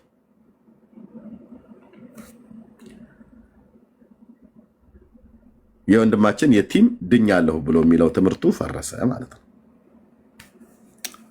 ኦኬ፣ የምጨምረው ነገር ካለ በልና ካልሆነ ወደ ዳኒ ይሄዳለሁ። ዳኒ ኦርቶዶክሳዊ ማለት ነው።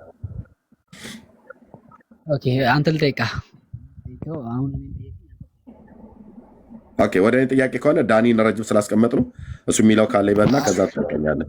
አይ አንዴ እንትን ልበልና አንዴ እንጨርስና ልወርድ ስለሆነ አንዴ ልጠይቅህና እኔ በዚሁ ልወርድ። ኦኬ ዳኒ ፈቃደኛ ነህ? ጠብቀናል። ረጅም ስላስቀመጥ ችግር የለውም። ይቀጥል። እሺ ትችላለህ። ኧረ አክብደው የፈለግከውን ጥያቄ ነው። እሺ የህፃናትን ጥምቀት አንተ አትቀበልም? አልቀበልም ስለሆንክ አልቀበልም። እሺ መጽሐፍ ቅዱሳዊ ስላይደለ አልቀበልም። ኦኬ እሺ መጽሐፍ ቅዱሳዊ አይደለም። ይሄ እምነትህ ነው አይደል? ይሰማላ ወንድማችን መለስኩልህ። ይሄ እምነትህ ነው። እንዴት ታዲያ ጨዋታ ነው ብቻ አልኩ። መጽሐፍ ቅዱስ አይደለም ማለት እሺ መጽሐፍ ቅዱስ ላይ ታሳየኛለህ። የህፃናትን ጥምቀት የሚከለክል የመጽሐፍ ቅዱስ ክፍል ታሳየኛለህ። እምነቴ ነው ላለ እምነትህ በመጽሐፍ ቅዱስ የተመሰረተ ስለሆነ አይደል? እንደዚህ ስለዚህ ከመጽሐፍ ቅዱስ ታሳየኛለህ። ህፃናትን ጥምቀት ሪጀክት እንደሚያደርግ መጽሐፍ ቅዱስ። እሺ መጨረስክ? ኦኬ አዎ ኦኬ ቴንክ ዩ። ይሄ ምንድን ነው? የእግዚአብሔር ቃል መጽሐፍ ቅዱስ ነው። ኦኬ ብሉይና አዲስ ኪዳን ማለት ነው። በዚህ ክፍል ላይ 66 እስትንፋሰ እግዚአብሔር ያለባቸው ቅዱሳት መጽሐፍ ተጽፈዋል። የህይወቴ መመሪያ የአምላኬ ሕያው ቃል ነው። በዚህ ክፍል ውስጥ በስህተት አንድም ቦታ ላይ ህፃናትን አጥምቁ ብሎ የሚል የተጻፈ በብሉይም በአዲስ ኪዳንም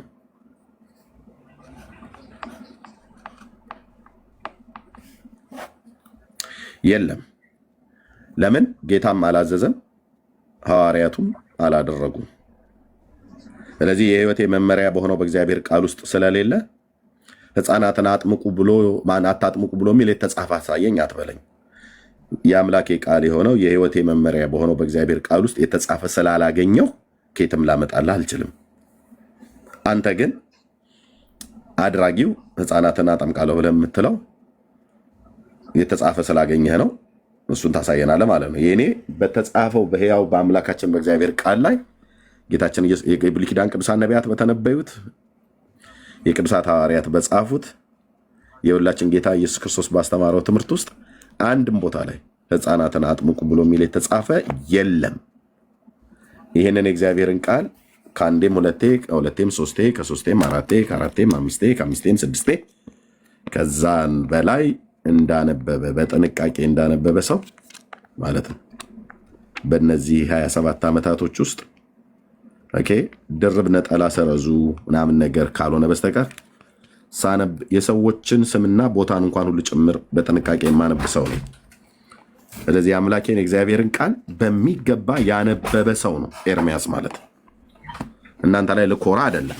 በሚገባ በማንበብ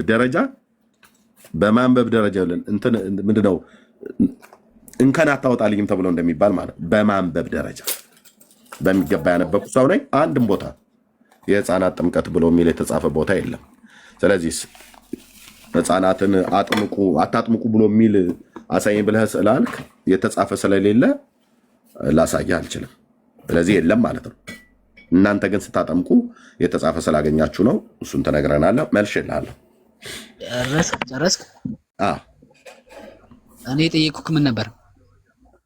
የህፃናት ጥምቀት ህፃናትን አታጥምቁ ብሎ የሚል አሳየኝ በመጽሐፍ ላይ የተጻፈ ነው ያልከኝ። ስለዚህ እምነቴ ነው ብለኛል። እንግዲህ እምነትህ በመጽሐፍ ቅዱስ ከተመሰረተ ስለዚህ ከመጽሐፍ ቅዱስ ታሳየኛለህ። እምነትህ ከመጽሐፍ ቅዱስ ስለተመሰረተ ማለት ነው። ህፃናትን የማታጠምቀው ገባኝ። አንተን አልፈልግም። ያንተ ማብራሪያ ሳይሆን ገባኝ እኮ ነው ያልኩህ ብራዘርዬ።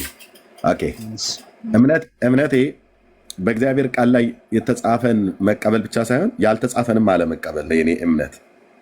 እደግመዋለሁ። የአማርኛ ጨዋታ ነው የፈለግሽው? በደንብ ላጫውትሻ ብራዘርዬ። ይቅርታ እንግዲህ አንቺ ብዬ በማለት አማርኛ ጨዋታ ውስጥ ነው መግባት የፈለገው። እምነቴ በእግዚአብሔር ቃል ላይ የተጻፈን ማመን ቢሆንም ቅሉ በእግዚአብሔር ቃል ላይ ያልተጻፈንም አለማመን እምነቴ ነው። በእግዚአብሔር ቃል ላይ የሌለን አለማመን እምነቴ ነው። ጨርሻለሁ። በእግዚአብሔር ቃል ላይ ያልተጻፈን አለማመንም እምነቴ ነው። ስለዚህ ህፃናትን መጠመቃቸውን የሚናገር የመጽሐፍ ቅዱስ ክፍል ስለሌለ ህፃናትን እናጠምቃለን ብለው የሚሉ ሰዎችን አልቀበላቸውም። ስለዚህ የመጽሐፍ ቅዱስ ትምህርት ስላይደለ ማለት ነው። ማስረጃ የለም። 4 ነጥብ ማስረጃ የለም። 4 ነጥብ ጥያቄ ልቀይር ወንድም ማለት ጨርሰናል። ምንም አትቀይረው። አሁን ጊዜ እየፈጀ ነው። በቃ ጥያቄ ያልቆብሃል። ጊዜ እየፈጀ ስላልሰጠኝ ወዳጄ ቲም የተጻፈ አሳየኝ ብለህ አልከኝ፣ ነገርኩ። ኦኬ ስላላሳየኝ ጥያቄ ልቀይርሽ። አድምጠኝ።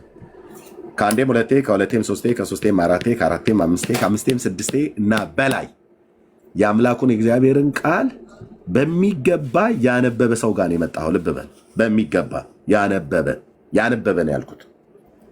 ያነበበ ማለት ማንም ሰው ኤርሚያስ ጋር መጥቶ የእግዚአብሔር ቃል እዚህ ጋር እንዲህ ይላል ብለህ ብትለኝ አምጣ ነው ብዬ የምልህ። የቱ ጋር ካለ ታሳኛለህ። አዎ ልክ ነው። ለምንድነው እኔ ሳወራ የምታወራው? ቲም እኔ ሰማሁ ነበር እንዴ? ኦኬ ሰማሁ ነበር እንዴ? እዚህ የምታወራው ሰውዬ ብራዘር እንዳንተ ተባራሪ ጥቅሶችን በነጭ ወረቀት ላይ ጽፌ ኪሴ ይዤ የምመጣ ሰው አይደለሁም። የእግዚአብሔር የአምላኩን ቃል ለምንድነው የምታወራው ግን ወንድማችን? እንዴ አንዳችሁ እንኳን በሰላም አውርታችሁ አጨርሱ። አሳየኝ ብለህ አልከኝ። ህፃናትን አታጥምቁ ብሎ የሚል የተጻፈ አሳየኝ አልከኝ። እንኳን ህፃናትን አታጥምቁ ብሎ የሚል የተጻፈ አይደለም፣ ህፃናትን አጥምቁ ብሎ የሚል እንኳን የተጻፈ የለም አልኩ። በየለም ዘጋውልህ። ኬት አባቴ ላምጣልህ ወንድም ማለት ቆይ ጌታ ሲያስተምር ማቴዎስ ሲጽፈው ተሳስቷልና እዚህ ጋር ብንጨምረው አይመስልም? ቆይ ማቴዎስ ስንተኛው ምዕራፍ ላይ እንጨምረው? ምዕራፍ 19 ላይ በየ ህፃናትን አታጥምቁ ብሏል ብዬ ጥቁር እስክሪብቶ ስለያዝኩ በጥቁር እዚህ ጋር እንድጽፍ ልፈለግ እንዴ? አላደርገውም። ቃል በቃል የተጻፈ አይደለም። ህፃናትን አታጥምቁ ማለት አይደለም። ህፃናትን አጥምቁ እንኳን ብሎ የሚል የለም። ስለዚህ እኔ ባላመጣ መጽሐፍ ቅዱስ ላይ የለም። ለምን? እኔ ህፃናትን ማጥመቅን አልቀበልምና ማለት ነው። መቼም ቢሆን ወደ ጉድጓድ እስክገባ ድረስ የማልቀበለው ትምህርት ጠማማ፣ ወልካፋ፣ ሸፋፋ የሆነ ትምህርት ማለት የህፃናት ጥምቀት ትምህርት ነው። ወልካፋ የሆነ ትምህርት ነው። ፎቃቃ የሆነ ትምህርት ነው። መጽሐፍ ቅዱስ የሆነ ትምህርት አይደለም። መጽሐፍ ቅዱስ ላይ መሰረትን ያደረገ ትምህርት አይደለም። የትኞቹም ከዚህ በፊትም እንደተናገርኩት ማለት ነው። ፎቃቃ ማለት ወልካፋ የሆነ ትምህርት ማለት ነው። መጽሐፍ ቅዱስ መሰረትን ያላደረገ ትምህርት ማለት አንዱ የህፃናት ጥምቀት ጉዳይ ነው እና አሳየ ብለህ አልከኝ። ከየት አምጥቼ ላሳየ? ይኸው ገላትያ ላይ ወይ ደግሞ ኤፌሶን ወይ ማቴዎስ ላይ ብዬ ወይ ብሉይ ኪዳንም ላይ ካለ አሳይ ነበር። ካላሳየው ምን ማለት ነው? መጽሐፉን ስለማላውቀው አይደለም። መጽሐፉን እማቅ ሰው ነኝ፣ በቅጡ እማቅ ሰው ነኝ። በማንበብ ደረጃ አንድም ቦታ ላይ ህፃናትን አጥምቁ ብሎ የሚል የለም። ስለዚህ መልሴ ምን አልኩ? የለም አልኩ። አላሳየኝም ትለኛል እንዴ? የለም እያልኩ መጽሐፍ ቅዱስ ላይ የሌለውን ኬት አምጥቼ ላሳየ? የለም። ያው መልሴ ማለት ነው።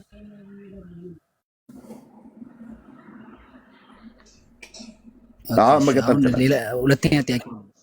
እሺ ጥያቄ ሌላ አለኝ።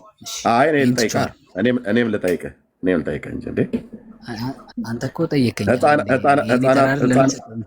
ቆይ ህፃናትን ማጥመቅን ትቀበላለህ አይደል? ለእኔ እድል ሰጠኝ እኮ ትጠይቃለህ። እኔ ለአንተ አንተም ለእኔም ነው የምጠይቀው። ህፃናትን ማጥመቅ ትቀበላለህ አይደል? የእኔ ተራ አይደል? እኔ ልጠይቅና ከዛ ችግር ትጠይቃለህ ባልኩህ አንድ ጠየቅ፣ እኔም ደግሞ አንድ ልጠይቅህ፣ ደግሞ አንተ ደግሞ ቀጥለህ ትጠይቃለህ ማለት ነው። እንደዛ ነው መሆን ያለበት። ኦኬ ህፃናትን ማጥመቅ ትቀበላለህ አይደል? በ40 እና በ80 ቀን መጠመቅን ትቀበላለህ አይደል? አዎ በ40 እና በ80 ቀን አጥምቁ ብሎ የሚል የመጽሐፍ ቅዱስ ክፍል የቱ ጋር ይጻፈ ያለው? ቀኑ ማተር አያደርግም ብያለሁ። ቀኑ ማተር አያደርግም። በ40 እና በ80 ቀን ህፃናትን አጥምቁ ብሎ የሚል የተጻፈ የመጽሐፍ ቅዱስ ክፍል የት ነው ያለው? ቀኑ ማተር አያደርግም። አይ በደንብ ንገረን፣ በአማርኛ በደንብ ንገረን። ቀኑ ዶክትሪን አይደለም። በ40 እና በ80 ቀን አይደለ ኦርቶዶክስ ተዋሕዶ ቤተክርስቲያን የምታጠምቀው? አሁን የኔን ጥያቄ መለስልኝ። አሁን እኔ መልሼልሃለሁ። የኔን ጥያቄ ችግር የለም አልመለስክልኝም፣ ግን ይሁን እሺ። ሌላ ጥያቄ አለ። የኔን ጥያቄ መልስ። በህግ አምላክ የኔን ጥያቄ መልስልኝ። እኔ አንተን መልሼልህ የመጣሁትኝ ይኸው። የኔን ጥያቄ መልስ።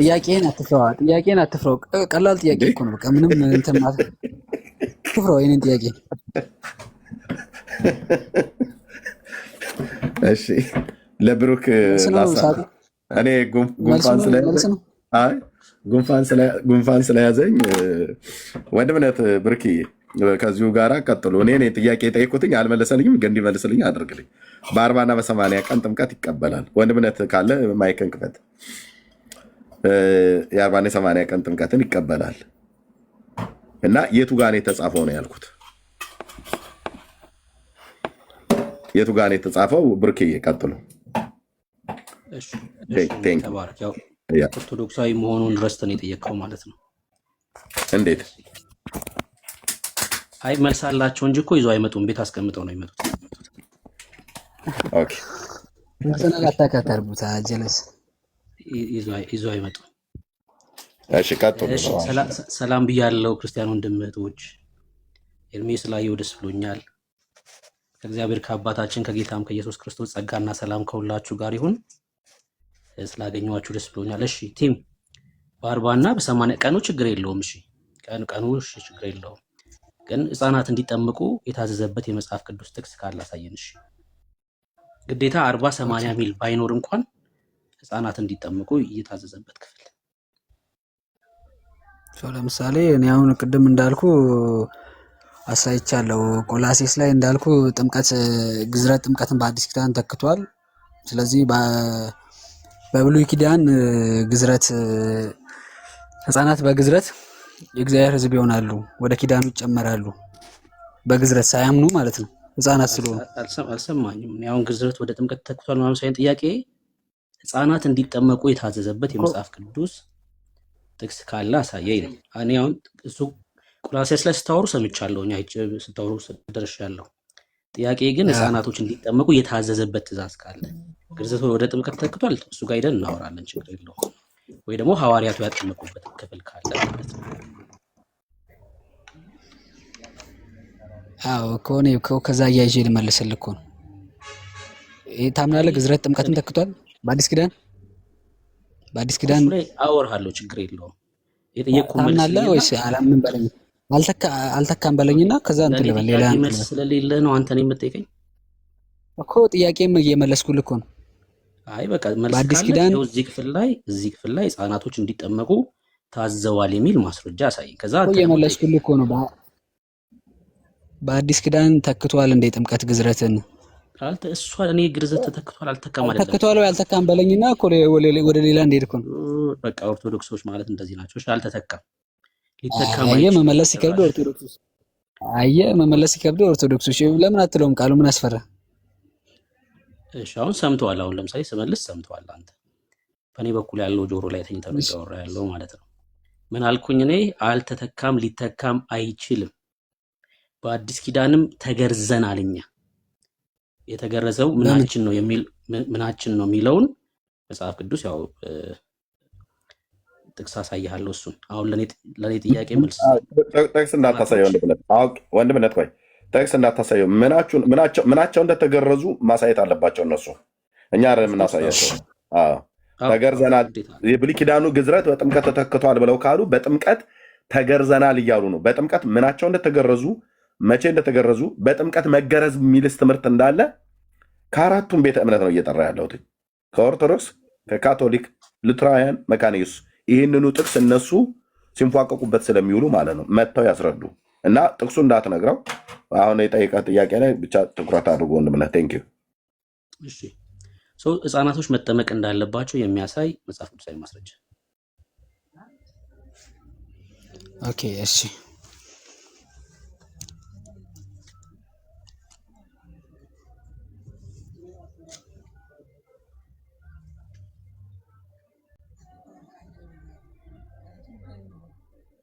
አይሰማም አላወራማ። ሳታወራ እንዴት እንሰማለን? አሁን አይሰማም የሚለውን ስታወራ ሰምቻለሁ።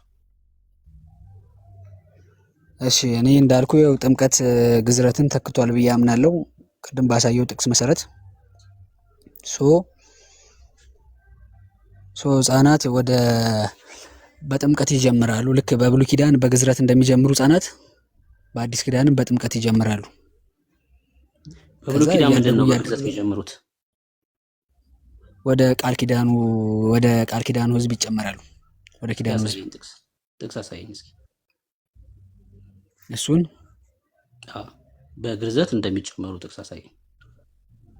ኦኬ ወደ ኪዳኑ ሲገረዙ ምን ያገኛሉ?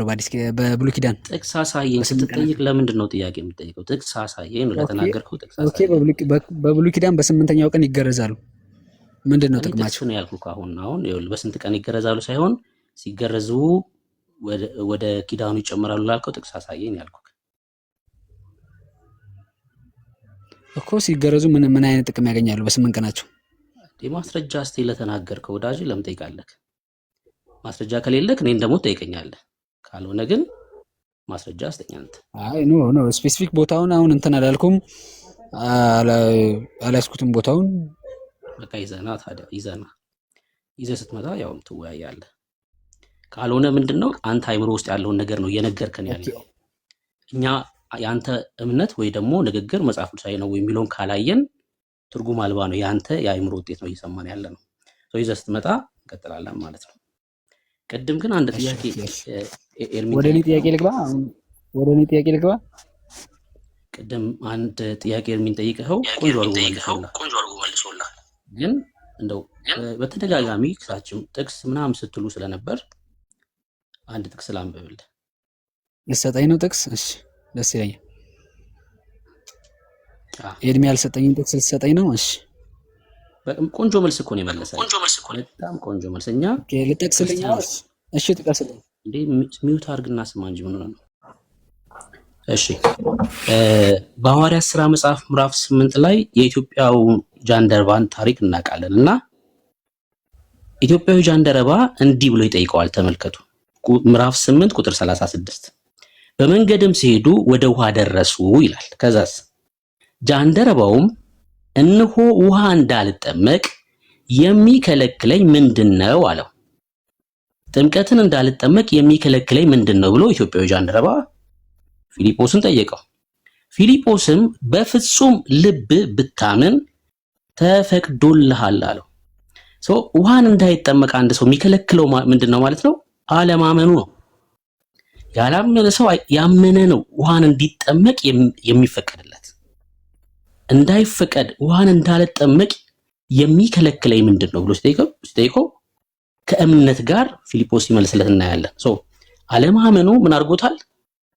ውሃ እንዳይጠመቅ ያደርገዋል። ማመኑ ደግሞ ውሃ እንዲጠመቅ ፍቃድ ይሆናል ማለት ነው።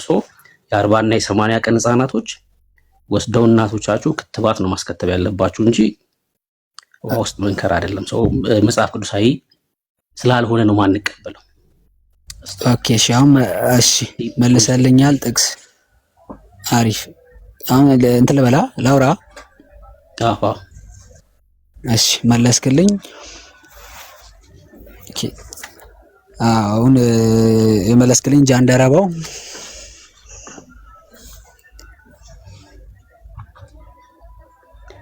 ተቋርጣል። ኦኬ ስለ አዋቂ ነው አይሰማም እኮ ያወራል ነበር፣ ዝም ብለህ ነበር። እሺ አሁን እኔ ያልኩት ህፃናት ነው ያልኩት። ስለ አዋቂ ሲናገር መጽሐፍ ቅዱስ ያመነ የተጠመቀ ይድናል። ስለ አዋቂ ሲናገር እኔ የጠየቅኩት ህፃናት ነው ያልኩት።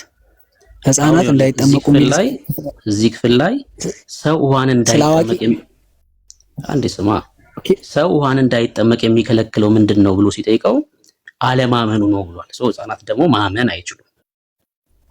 ህፃን ትልቅ የለም እምነት ላይ ህፃንም ይሁን ትልቅ ሆኖ ካልተቀበለ ሕፃን ሆኖ ደግሞ ባለማወቁ ምክንያት የማመን ደረጃ ላይ ስለማይደርስ ሕፃን ልጅ አያምንም ማለት ነው። በዛ ምክንያት ውሃን እንዳይጠመቅ ይከለክለዋል ማለት ነው።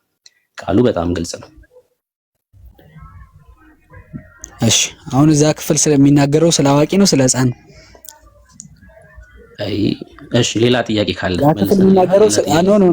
አይ ለምሳሌ መጽሐፍ ቅዱስ ሲናገር ስለ አዋቂ ነው። አሁን ለምሳሌ ያመነ ይጠመቀ ይድናል፣ ስለ አዋቂ ነው። ሌላ ጥያቄ ካለ በቃ ስለመለስን ስለ ሕፃናት ነው የጠየቁ እኮ። ሌላ ጥያቄ ካለ በቃ አሁን ይሄ መልስ ካልሆነ ለአንተ ገብተህ ደግሞ ስለ ሕፃናት አሰጠኝም ጥቅስ እኮ እንትን በላ መልስልኛ። ለምሳሌ ስለ አዋቂ ሲናገር ያመነ ይጠመቀም ይላል ብያለሁ፣ ግን ስለ ሕፃናት ሲናገር ምን ይላል? ሕፃናት እንዳይጠመቁ የሚለው አንዴ ስማ መልሽ። እሱ ስለ አዋቂ ነው እኮ አልኩ፣ ስለ አዋቂ ስለ ሕፃናት እኮ ስማኝ አንዴ። እሺ ቅድም ኤርሚ መልሶልሃል፣ እኔም አሁን መለስኩልህ። መልስ ሆኖ ካልታየክ ደግሞ በቃ ሌላ ጥያቄ ጠይቅ እያልኩ ነው። እሺ ጭቅጭቅ እንዳይሆን።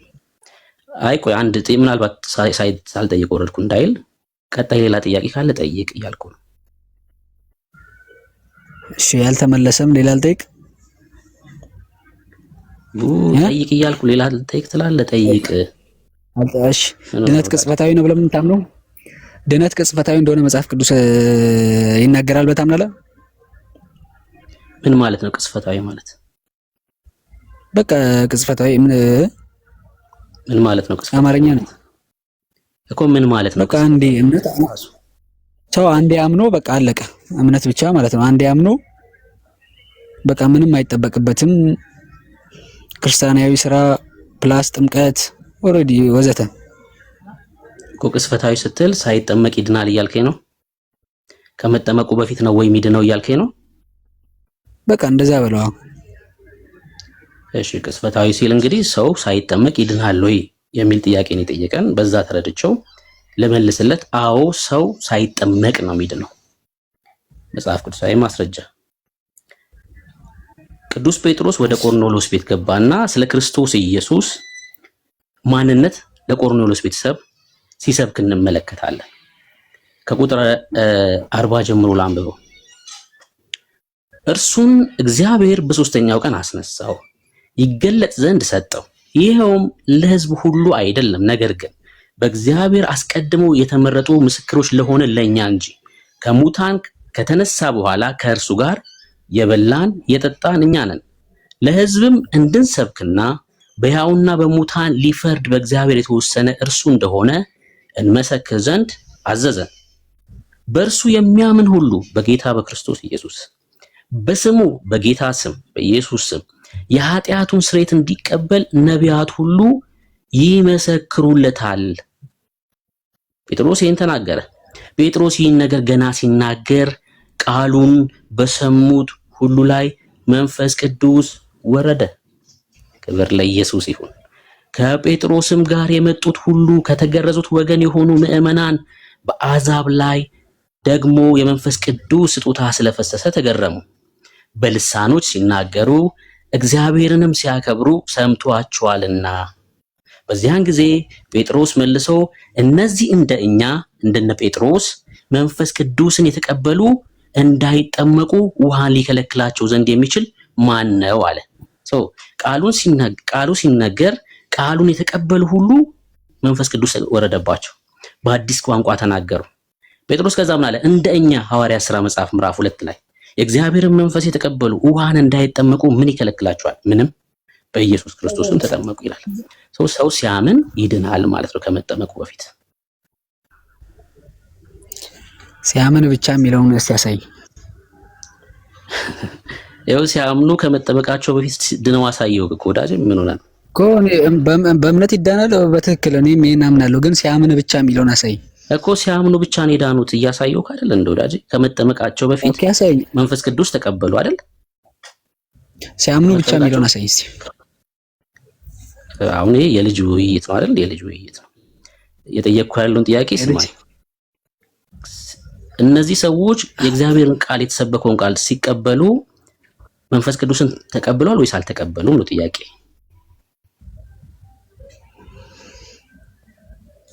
የእግዚአብሔርን ቃል ሲሰሙ መንፈስ ቅዱስ ተቀብለዋል? ኦፍ ኮርስ እሺ፣ ተቀብለዋል በል እሺ። እነዚህ ሰዎች ልበል አትበላ ቃሉ እኮ ነው። ምን ይላል ቃሉ? ቁጥር 44 ላይ ጴጥሮስ ይህን ነገር ገና ሲናገር ቃሉን በሰሙት ሁሉ ላይ መንፈስ ቅዱስ ወረደ ይላል። አሁን እነዚህ መንፈስ ቅዱስ የወረደባቸው ሰዎች በአዲስ ቋንቋ የተናገሩ ሰዎች ድነዋል ወይስ አልዳኑ? ከመጠመቃቸው በፊት ድነዋል ወይስ አልዳኑ? መንፈስ ቅዱስ ወርዶባቸው በአዲስ ቋንቋ የተናገሩት እነዚህ ሰዎች የቆርኔሌዎስ ቤተሰቦችን ነው እኮ ነው። ከመጠመቃቸው በፊት እኮ ነው መንፈስ ቅዱስ የወረደባቸው። በአዲስ ቋንቋ የተናገሩት እኮ ከመጠመቃቸው በፊት ነው። ድነዋል እነዚህ ሰዎች ወይስ አልዳኑ? የቆርኔሌዎስ ቤተሰቦችን ነው። አዎ ድነዋል ወይስ አልዳኑ?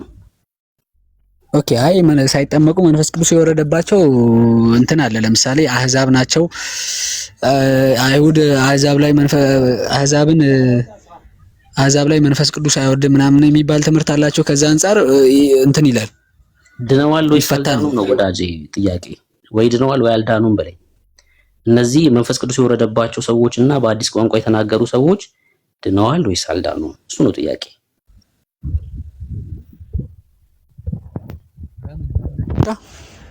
ነው ምን በምን ድነዋል ወይስ አልዳኑም? በምን በእምነት ብቻ ነው? በምንድን ነው? ሳያምኑ መዳን ይቻላል እንደ ብሩኬ ሰዎች እኮ አምናለ። ሌላ ሰው ጋር እንቀጥል። በቃ ሚውት አድርገውና ከአሁን እሺ፣ ለምሳሌ አሳየኝ። አሁን በእምነት ብቻ እንደሚዳኑ እሱን አሳየኝ። ሚውት አድርገው። ስትጠየቅ አትመልስም። ጥያቄ ክራሱ ምንም። እሺ ዳኒ እንኳን ደህና መጣክ። ኧረ ቀድማለሁ ብሩኬ። እንኳን ቆየክ፣ እንኳን መጣክ አንተ። አዎ እሺ። ከየት ቤተ እምነት ነህ? ኦርቶዶክሳዊ ክርስቲያን ነኝ ብሩስኪ። እሺ ብሩስኪ፣ ድነናል እየዳንን ነው እንድናለን ስትሉ ምን እያላችሁ ነው? ርዕሱ ይሄ ነው። ከኤርሚ ጋር እኮ አውርተን ነበር። ጥያቄ ነበረኝና ከኤርሚ ጋር ባወራ ደስ ይለኛል እኮ። ሲችል ያወራሃል። እረፍት ማድረግ አንተ ዳኒ ያውራው። እኔ ትንሽ ጉንፋን ስለያዘኝ ቤት መክፈት ስላለብኝ ነው የከፈትኩት። እና አውራው ከብሩኬ ጋር ጥሩ ስለምታወሩ ማለት ነው። እና ማውራት ትችላለች። ወንድምነት ብሩኬ ይቀጥል። እሺ ተባረክ። ድነናል እየዳንን ነው እንድናለን ትላላችሁ በኢትዮጵያ ኦርቶዶክስ። ሐሳቡን እንድንረዳው እስኪ ድኛለው ስትል ምን እያልክ ነው? እሺ ድነናል ስንል በስራችን ሳይሆን ክርስቶስ በሰራልን ስራ አምነን ተጠምቀን ድነናል እያልን ነው መጀመሪያ ማለት ነው። እየዳንን ነው ስንል ደግሞ አይ ቆይ የመጀመሪያችንን እየፈጸምን ነው። እሺ አጠቃላይ ሶስቱም ማለት ጥያቄ እስከመጨረስ ድረስ ታገስ ማምራት። እሺ ቀጥል።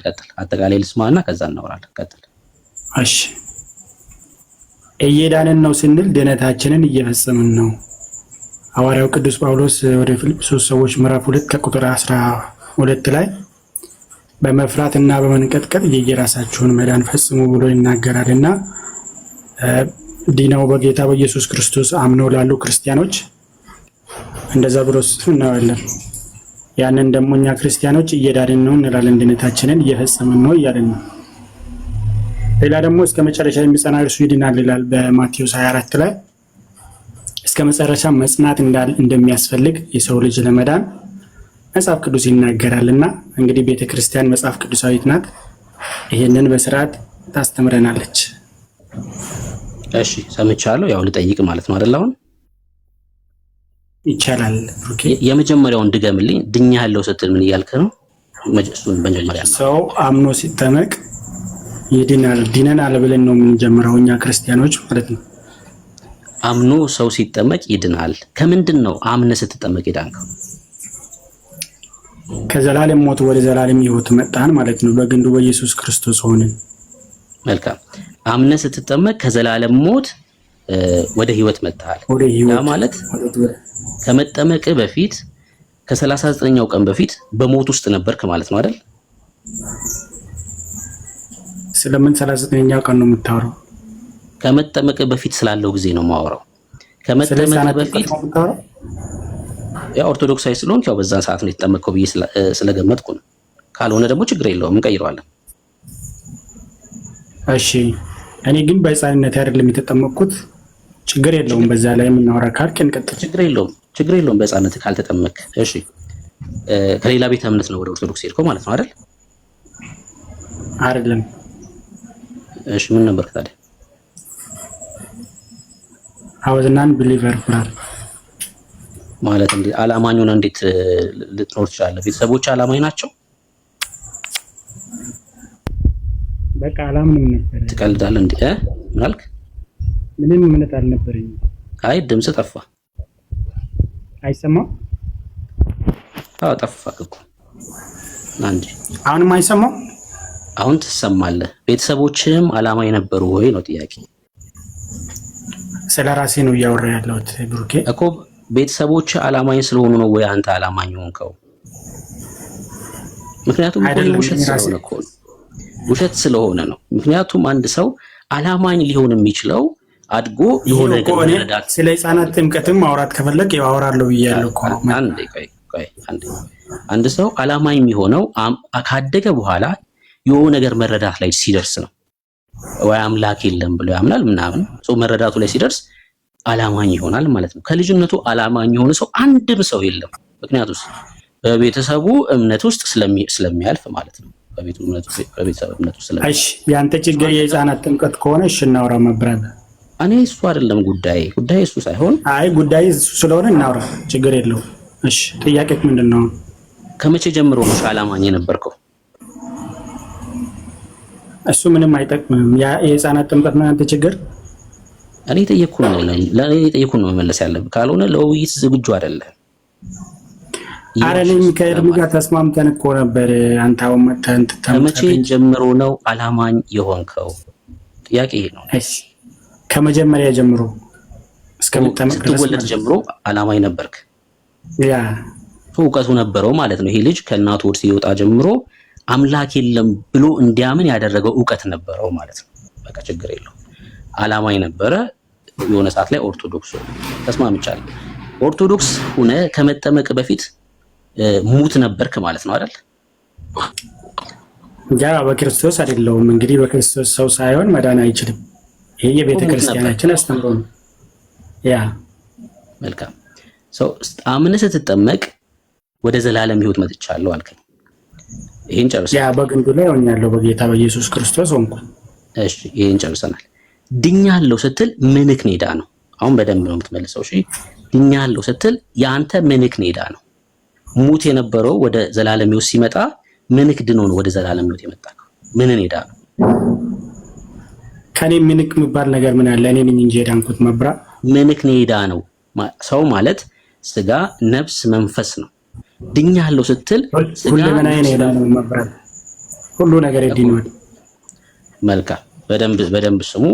ሁሉ ነገር ይድነዋል አለ ማለት ሁለንተናው ድኗል። ከሞት ወደ ቤት ሲመጣ ስጋው ድኗል፣ መንፈሱ ድኗል፣ ነፍሱ ድኗል። ወደ ሁለተኛው ስቴፕ እንሄዳለን። እየዳንኩ ነው ስትል ምን ነው እየዳነ የሚሄደው? እሺ የንስሐ ህይወት ማለት ነው። ለምሳሌ ሰው ኃጢአት ይሰራል። ኃጢአት ስትሰርተህ ንስሐ የማትገባው ከሆነ ያንን የዳንከውን ድነትህን ታጣለህ። ድነት ይታጣል ብለን ነው እኛ የምናምነው ክርስቲያኖች። ስለዚህ ድነትን ላለማጣት በየቀኑ ንስሐ እየገባክ ቅዱስ ሥጋውንና ክቡር ደሙን እየወሰድክ መኖር ያስፈልጋል። አንተ ክርስቲያን ከሆንክ ማለት ነው። ያንን የማታደርግ ከሆነ ያን ድነትህን ድኛለሁ ብለህ እንደፈለግክ የምትሆን ከሆነ ያንን ድነትህን ታጣለህ ማብራት። ስለዚህ ድነት ይታጣል ብለን ስለምናምን ለዛ ነው ዕለት ዕለት እየዳንን ነው ድነታችንን እየፈጸምን ነው የምንለው እኛ ክርስቲያኖች ማለት ነው። ጥያቄ እሱ አይደለም። አሁንም ጥያቄ ላይ በደንብ ሰምተህ ጥያቄ ላይ ትኩረት አድርግ። እየዳንኩ ነው ስትል ምንክ ነው ሚድነው ነው ጥያቄ። ምን ነው ሚድነው? ኦሬዲ ድኛለሁ ስትል ስጋ፣ ነፍስ፣ መንፈስ እንደዳነ ስለነገርከኝ እየዳንኩ ነው ስትል ምንክ ነው እየዳነ ያለው? እናንተ ስትሉ ምናችሁ ነው ምንድነው? ብሩኬ እኔ የኔን መልሻለሁ። አልመለስክልኝም። ጥያቄ ስለጠየቁ የኛማ የዚህ ትምህርት የኛ ነው ስትሉ አልነበረም እንዴ? ይሄ ትምህርት የኛ ነው ሲባል ነበር እኮ ሰሞኑን። ምን ሆነ? የኛን ትምህርት ምን እንደሆነ እነግርሃለሁ። እኛ ትምህርት ምን እንደሆነ አሳያለሁ። አሁን ላንተ የጠየቅኩ መልስልኝ። እየዳንኩ ነው ስትል ምንክ ነው እየዳነ ያለው? እሺ ያ አንዴ በሁለቴ ሶስቴ ድነት እኮ የለም። አንዴ የዳንኩትን ድነቴን ነው እየፈጸምኩ ነኝ ብያለሁ እኮ። ምንክ ነው እየዳነ ያለው ጥያቄ የኔ ጥያቄ። ኧረ በእናትህ ብሩኬ አንዴ እሺ። እኛ ዋን ሴቭድ ኦልዌይስ ዋን ሴቭድ ኦልዌይስ ሴቭድ የሚል አስተምሮ የለም። አንተ ዋን ሴቭድ ኦልዌይስ ሴቭድን ይዘህ ነው አሁን እንደዚህ እያወራ ያለው። ሰው አንዴ ከዳነ ዳነ ነው በቃ፣ ምንም ቢያደርግ ኃጢአት ቢሰራም ድነቱን አያጣም የሚል አስተምሮ ይዘህ ነው አሁን እያወራ ያለው ማለት ነው። እኔ አንዴ ዳንኩትን ድነቴን ነው የፈለከውን በል። የኔ ጥያቄ ግን ስለዚህ ሰው አንዴ ከዳነ ሌዝቢያን ቢሆንም ችግር የለም የሚል አስተምሮ እኛ ጋር ተቀባይነት የለም። ለምንድን ነው ሆዴ ባሰ ወዳጄ? ለምን የምጠይቅህ አትመልስም? አሁን ሆድ ብሶ እኮ ነው ያለው። አንተ እንደዚህ ስለምትል እያልክ ነው ያለው። የኔ እኮ በጣም ያ እኮ እንደዛ ነው። ጥያቄ እኮ እንደዛ ነው። አንዴ የዳንኩትን ድነቴን ነው የሚፈጽመው እያልኩ እኮ ነው። እየዳንኩ ነኝ ስል ድነቴን እየፈጸምኩት ነው እያልኩ ነው። እየፈጸምክ ያለው ድነት ካለ እኮ መጀመሪያ ያላለቀ ድነት አለ ማለት ነው። የሚፈጸም ድነት ካለ ቆይ አንዴ ስማኝ። እሺ አንተ የምትፈጽመው ድነት ካለ ድኛለሁ ስትል ያላለ ኤሎሂም ሚውት አድርግልን ወይ ሚውት አድርግልን።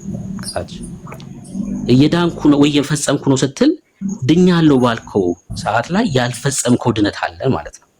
አንተ ግን ቅድም ምን አልከኝ? ድኛለሁ አልከኝና ምን ዳነ ስልክ ስጋዬ መንፈሴ ነፍሴም ድኗል ብለኸኛል። እየዳንኩ ነው ስትል ምንክ ነው እየዳነ ያለው? ምንክ ነው አንተ አሁን እየዳነ ያለው ምን ነው? እሱ ነው ጥያቄ። እሺ ሐዋርያው ቅዱስ ጳውሎስ ድነታችሁን በመፍራትና በመንቀጥቀጥ ፈጽሙ ስል ምን እያለ ነው? ይኸው ለዳኑ ክርስቲያኖች ፈጽሙ እያላቸው እኮ ነው። ምናቸውን ነው ፈጽሙ? አንተ ጥያቄ ካለብህ ችግር የለውም። እቺን ብቻ መልስልኝ። አንተ መጽሐፍ ቅዱስን እኮ ነው እየተቃወምክ ያለው። ጥያቄ ጠይቄ ካደለማ መልስልኝ የምትለው ይኸው ምንህን ነው የምትፈጽመው አልከደል? ድነቴን ይፈጽመዋለሁ። በነፃ የተቀበልኩትን ድነቴን ይኸው በነፃ በንስሐ ሕይወት እየተመላለስኩ መፈጸም አለብኝ እያልኩ ነኝ እንጂ ማይብራል ለሐዋርያው ቅዱስ ጴጥሮስ ጳውሎስ ማለት ነው። ስለ ንስሐ አልጠየቅኩም። እኔ ስለ አንተ አካል ነው እየጠየቅኩ። ታዲያ ምን እያለ ነው? እሺ ፊልጵስዩስ 2 ላይ ያለውን አስረዳኝ ለኔ ብሩክ፣ አልገባኝም። እኔ አስረዳሃለሁ፣ ችግር የለውም እኮ አንተ መልስ ከሌለህ። የዳኑ ክርስቲያኖች ናቸው አሁን ለነዛ ነው እንደዛ ብሎ የጻፈው ማለት ነው። ለዳኑ ሰዎች ምን እያላቸው? ትልቁ ችግር የእግዚአብሔርን ቃል ስለማታነቡ ለጥያቄው ለምትጠይቁት ኧረ አንብበን ነው የምንወያየው። ፖለቲካ አትስራ። እስኪ መልስልኝ አንብበን። እሺ አሁን እኮ ሚውት እያደረግና ማውራት እንችላለን አይደል ዳኒ? ስታወራ እኔ ሳወራ ኧረ ብሩኬ ሂድ አስረዳኝ። ድነታችሁን ፈጽሙ ስል ምን እያለ ነው እያልኩ ያለው። እሺ በቃ አንዴ ዳኒ፣ ቀደም በምታወራበት መንፈስ ብታወራ ጥሩ ነው። ጥያቄ ተጠይቀ ለጥያቄው መልስ ስጠኝ እያለ እየጠበቀህ መልስ። አንተ ለጥያቄው መልስ መስጠት ሲጠበቅብህ አንተ ግን ጥያቄ ልጠይቅ ክፍሉን አብራራልኝ ነው ብለህ የምትለው። መጣችሁ እንዲብራራላችሁ የምትፈልጉት እኛ ጋር ነው፣ ወንጌላውያን አማኞቹ ጋር ነው። እናንተ ጋር ማብራራት የሚባል አይደለም። ክፍሉ የቱ ጋር እንኳን እንደተጻፈ እንኳን በቅጡ አታውቁትም። ግን እሱም ባልከፋ አድምጠኝ። ስላልተደማመጣችሁ ነው ጣልቃ የገባሁትኝ። አንተ እሱ ልክ እንደሚያደምጥ እሱንም አንተ አድምጠው እና አውሩ ከብሩኬ ጋር ማለት ነው። ቴንኪው ወንድም ነቀጥል። እሺ ይሄው እኔ መጽሐፍ ቅዱስን ጠቅሼ ነው ድነቴን እየፈጸምኩኝ ያልኩትና አስረዳኝ። ሐዋርያው ምን እያለ ነው እንደዛ ስለ ብሩኬ? እኔ አልጠየቅኩም። አሁን የኔ ጥያቄ እሱ አይደለም። ይሄው እኔ መጽሐፍ ቅዱሳዊ ነገር ነው የሰጠው። እስኪ አንተም በማስረጃ አያው አይደል ዳኒ ከዚህ በኋላ ሚውት ልንገደድ ነው ወይ ደግሞ በቃ ደክሞሃል። ቀደም ምን በጠየቁ ጉዳይ ላይ ለማውራት እውቀቱ የለም። ስለዚህ አላዋቂነትህን በጫጫታ ለመሸፈን ነው የምትፈልገው ማለት ነው። ጥያቄ ጠየቀ፣ ለጠየቀ ጥያቄ አድምጠኝ። ጥያቄ ጠየቀ፣ ለጠየቀ ጥያቄ መልስ ስጠኝ ብሎ ሲልክ መልስ ከመስጠት ይልቅ አንተ አብራራልኝ ብለህ የምትለው ቅዱስ ጳውሎስ የተናገረው ነው። አይብራራልህም። እኛ ማብራራት ያለብን ለህዝቡ ነው። በኋላ ላይ እናብራራለን። ለጠየቀ ጥያቄ መልስ ካለ ስጠው፣ መልስ ከሌለህ አይ መልስ የለኝም በለውና ከዛ እኔ ግን ጥያቄ አለኝ። መልስ የለኝም ብሩኬ፣ እኛ ጋር እንደምታውቀው መልስ የለንም። እኛ ዝም ብለን ነው ዝም ብሎ አየር ለመያዝ ብለን ነው ኦርቶዶክስ መልስ አላት ብለን የምንለው እንጂ ስትይዙን እንደዚህ መልስ የለንም። ስለዚህ መልስ የለኝም ጥያቄ ግን አለ ብለህ ካልከው በጨዋነት ካንተ ጋር እናውራሽ። ኖ ከብሩኬ ጋር እኔ እንዳልኩ ጉንፋን አሞኛል። ኦኬ ብራዘር፣ ኖ እኔ ብዙ ማውራት አልችልም። የመሀከል የገባው ነው ከብሩኬ ጋርና ሌሎች ወንድሞች እየዳንኩ ነው ስል ዳኒ፣ ይኸው ከሱ ጋር እያወራህ ነው፣ በጨዋነት እያወራህ ነው። ተደማምጣችሁ አውሩ። ብሩኬ ይቀጥሉ። ቴንኪው። አሁንም ጥያቄው ለተናገርከው ንግግር ጥቅስ ስጠኝ ስልህ ነው ጥቅስ መስጠት ያለብህ። አሁን ጥቅስ አይደለም የጠየኩህ። ለምሳሌ ድኛለሁ ስትል ምን ዳነ ስልክ ነፍሴ መንፈሴ ስጋዬም ድኗል አልከኝ። ኦኬ አሁን ቀጣዩ ጥያቄ እየዳንን ነው ስትል ምንክ ነው እየዳነ ያለው? ስለ አንተ አካል ነው ጥያቄው እንጂ ጥቅስ አይደለም። ጥቅስ ስጠኝ ስልህ ጥቅስ ስጠኛለህ፣ ችግር የለውም። እየዳንኩ ነው ስትል ምንክ ነው እየዳነ ያለው? አሁን ከአንተ አካል ስጋዬም ነፍሴም መንፈሴም ከፈለክ አንዱን ጠርተህ ደስ ያለን ይሄ ነው እየዳነ ያለው ብለህ መልስልኝ። እሺ በእኛ ቤተ ክርስቲያን በንስሐ ህይወት መመላለስ ራሱ መዳን ነው፣ ድነት ቅጽበታዊ ብቻ ነው ብለን አናምንም። ብሩኬ እኔ ስለ አካል ነው ምንክ ነው እየዳነ ያለው ነው ጥያቄ። ንስሐ ምናምን እሱ ሂደቱን ነው የምትነግረኝ። አሁን እኮ በዚህ መልኩ ነው ምንድነው እየዳንኩ እግሬ እጅ የሚባል ነገር የለም ብሩኬ። ለምሳሌ በንስሐ ህይወት መመላለስ ነው ብያለሁ። በቃ እየዳነ ነው ስንል መጀመሪያ ምን ብለኛል? ድኛለሁ አልክና ምን ዳነ ስለ ነፍሴም መንፈሴም ስጋዬም ድኗል ብለኛል። አሁን እየዳነ ያለውስ ምንክ ነው ነው ጥያቄ። እየዳንኩ ነው ሲሆን ነው እንዴ እግሬ እጄ ምናምን የለም የምትለው? ምንክ ነው እየዳነ ያለው? ያድኛለሁ ያልኩት ማንነቴ እኮ ነው። ግሎሪፋይ እያለ የበንስሐ ህይወት መመላለስ የራሱ ድነት ነው ብለን ግሎሪፋይ ሳንቲፊኬሽን ግሎሪፊኬሽን ስለሆነ በአማርኛ ይሻላል። ተው እኔ ጥያቄ ምንክ ነው አሁን እየዳነ ያለው? ምን ነው እየዳነ ያለው? እሺ ብሩኬ ይሄ ፋላሲ ይባላል ማለት ነው። ፋላሲ አትስራሽ። ሌላ ጥያቄ በቃ ችግር የለውም። እንደዚህ ሲናገሩ ገብቷቸው እንዳልሆነ እንድትመለከቱ ስለፈለኩኝ ነው። አልፌዋለሁ ይሄን ጥያቄ። እንድናለን ስትልስ ምንህ ነው የሚድነው? እንድናለን ስትል እሺ ምንክ ነው የሚድነው? እስከ መጨረሻ ስትጸና የክብር ክብር ይግባውና ጌታ ኢየሱስ ክርስቶስ ሲመጣ በቀኝ ትቆማለህ ማለት ነው። መብራታ አይ እኔ ጥያቄ አሁን መጽናት የሚለው ፕሮሰሱ ነው አይደል? ሂደት ውስጥ መጽናት አለብኝ ነው። እኔ ምንክ ነው የሚድነው ነው። ስለ አንተ አካል ነው እያወራሁ ያሉት። እሺ ሮሜ 5:9 ላይ ታገኛለህ ምን እንደሚድን። ምንክ ነው የሚድነው? ሮሜ 5:9 ላይ ምን ይድናል? አንብብልኝ መጽሐፍ ቅዱስ ይዘህ ከሆነ ሮሜ 5:9 በክርስቶስ ኢየሱስ ከእግዚአብሔር ጋር እንደታረቀ የሚናገር ጥቅስ ነው ካልተሳሳትኩ። አይ አንብብ ከፍተህ ብታነብ አሪፍ ነው። ለሚሰሙትም አልያዝክም አንተ መጽሐፍ ቅዱስ? እኔ ተኝቼ ነው ያለሁት። ይቅርታሽ። ለዛ እኮ ነው ታዲያ የቸገርከው። እኔ ላምብላችሁ ሮሜ 5:9 እኔ ላምብላችሁ ጊዜው እንዳትንደ ይልቁንም እንግዲህ አሁን በደሙ ከጸደቀን በእርሱ ከቁጣው እንድናለን ይላል። እሺ አሜን በላ ብሩክ።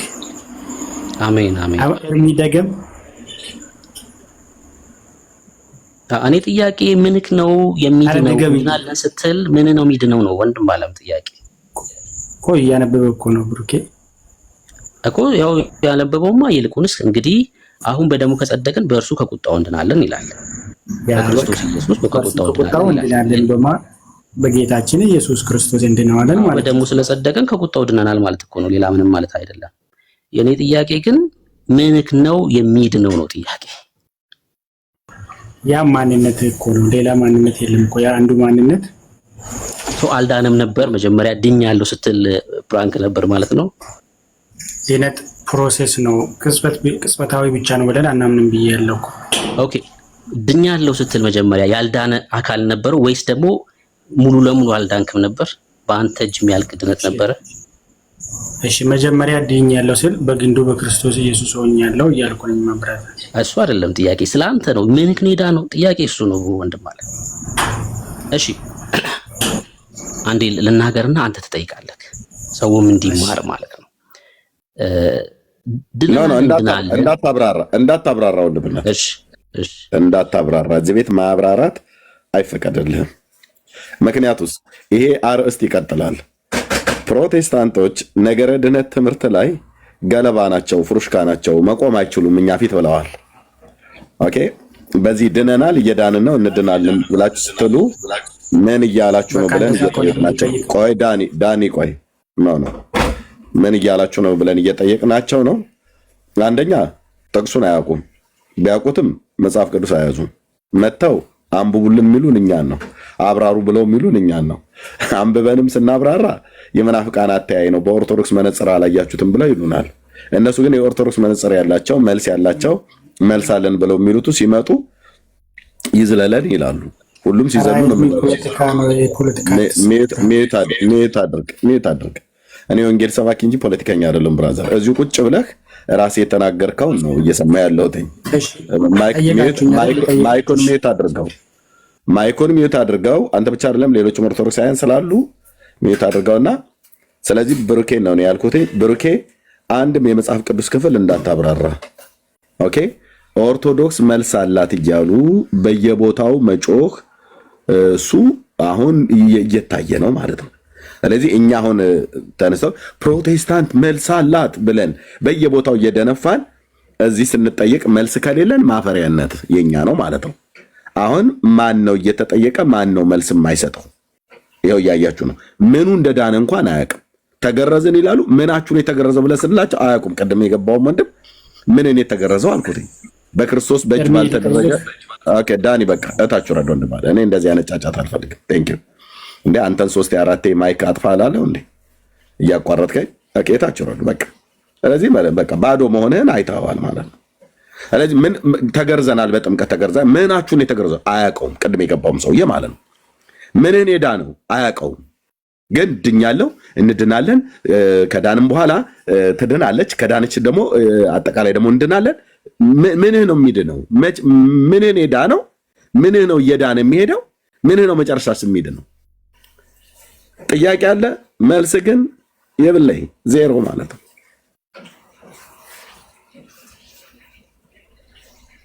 ተገርዣለሁ ይላል። ምንን የተገረዘው አያውቁም። በክርስቶስ በእጅ ባልተደረገ መገረዝ ተገረዛችሁ ብሎ የሚለውን ቆላስይስን ክሌም ያደርጋሉ እንደ ወንዶቹ ማለት ነው። ምንህን የተገረዝከው አንተ? የብልትህን ጫፍ ነው እንደተገለጽከው እንደ ዘፍጥረት መጽሐፍ ምዕራፍ 16 ላይ እንዳለው ይስሐቅ በተገረዘበት አገራረዝ እስራኤላውያን የተገረዙት ጌታ የተገረዘውን እሱን ነው። የቁልፈትህን ስጋን የተገረዝከው አዲስ ኪዳን ላይ ያ በእጅ የተደረገ ነው። በእጅ ባልተደረገ መገረዝ በክርስቶስ ተገረዘ፣ በእርሱ ሆናችሁ ተገርዛችኋል ይላል። በጥምቀት ነው የተገረዝነው አሉ። በጥምቀት ተቀበራችሁ እንጂ ተገረዛችሁ የሚል የእግዚአብሔር ቃል የለም እኮ ብለን በግልጽ አሳየን። በጥምቀት ምንህን የተገረዝከው አይልም። ሲጀምር በጥምቀት ተገረዛችሁ አይልም። ግን ምንህን የተገረዝከው? ቃጭሉ አካባቢ ነው የተገረዝከው እንደ ብሉይ ኪዳን? ምንህን የተገረዝከው አንተ ኦርቶዶክሳዊ? በጥምቀት ተገረዛችሁ ይላል አይልም መጽሐፉ፣ አይልም። አንድም ቦታ አይልም። ግን ተገርዣለሁ ብለህ ካልክ ኦኬ ችግር የለው። ምናችሁን የተገረዛችሁት? ጆሮህን ነው? ከንፈርህን ነው? ምንን የተገረዝከው? አታውቁትም። አንድ ጥቅስ እንዳጠቅስ ወንድምነት ስለ ግርዘትም የሚያወራው ይሄንን አርእስት እስኪሰቃዩበት ድረስ ማለት ነው እስኪሰቃዩበት ድረስ እንጠይቃቸዋለን። እነሱም በዚህ ጉዳይ ላይ ይጠይቁናል። ሲጀምር የእኛን የወንጌላውያኑን አማኞች ትምህርት ነው ክሌም አድርገው የሚቧጭሩበት፣ ግን ሲጠየቁ ግን ደግሞ የለም። እኛ ወንጌላውያን ድነናል፣ እየዳነው እንድናለን ብለን ስንል ምን ማለታችን ነው? መጽሐፍ ቅዱስ ምን ይላል? በዚህ ክፍል ላይ ቃል እግዚአብሔር ምን ይላል በዚህ ክፍል ላይ ብሎ የሚለው በደንብ መታየት አለበት ማለት ነው። ስለዚህ እንትና ማነው ጆን አውራው ጆ ወይስ ማነው ኤሎሂም እንደያጋዎች ኤሎሂም ኬት ቤተ እምነት ነው?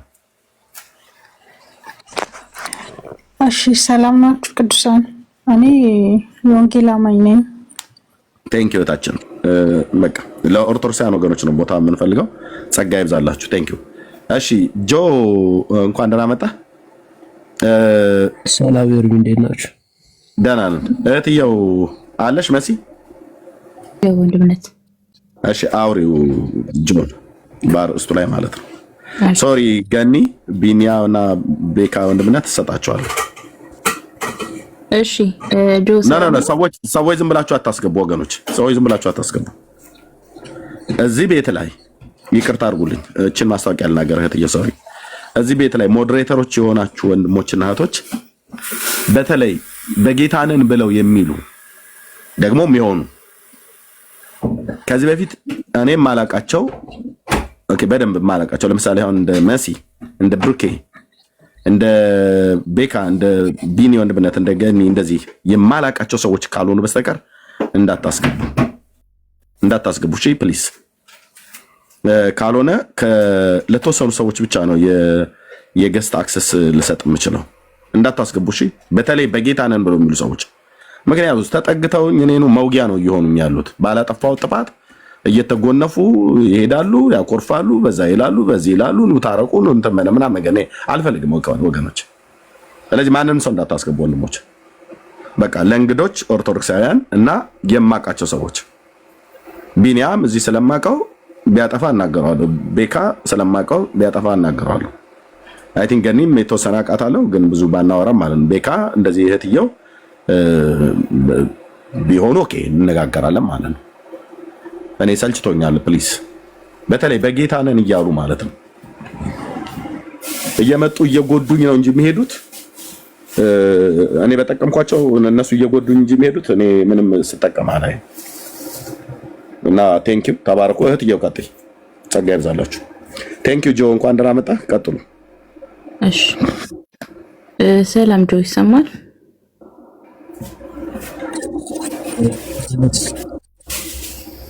ጆ ይሰማሃል? ይሰማኛል።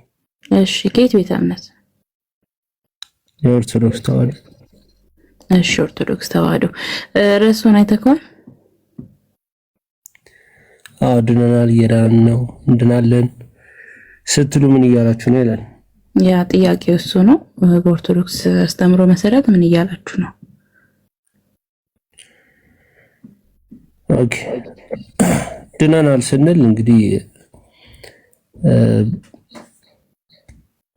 ከቀድሞ ማንነታችን ከአዳማዊ ማንነታችን ድነናል። አዳም ኃጢአትን ሰርቷል፣ የኃጢአትም ደሞዝ ሞት ነው ይለናል መጽሐፍ ቅዱስ። ከዛ በጌታችን በመድኃኒታችን በኢየሱስ ክርስቶስ የመስቀል ስራ ድነናል።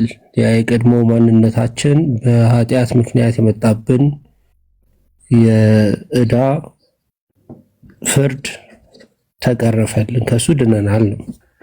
እሺ ድነናል የሚለውን ከነገርከኝ ከዛ ሁለተኛው እየዳንን የሚለውን ደግሞ እንቀጥላለን። እሺ አንተ ድነሃል ጆ? ድኛለሁ፣ በክርስቶስ አምናለሁ፣ ሚስጥራትን ያዘዘውን ትእዛዛት ፈጽሜያለሁ፣ ስለዚህ ድኛለሁ። እሺ መቼ ነው የዳንከው? እኔ በክርስቶስ ሳምንና ስጠመቅ። መቼ ነው የተጠመቅከው? መቼ ነው ያመንከው? ያ ኦርቶዶክስ ተዋህዶ ነኝ። እንግዲህ እኛ በልጅነታችን ነው የምንጠመቀው። በ40 ቀን በ80 ቀን ነው የምንጠመቀው። እሺ በ40 ቀን ስትጠመቅ ምን አምነህ ነው የተጠመቅከው ጆ? ያው የ40 ቀን ልጅ እንግዲህ ምን አምኗል? ምንም ሊያምን አይችልም። ያው ልጅ ነን።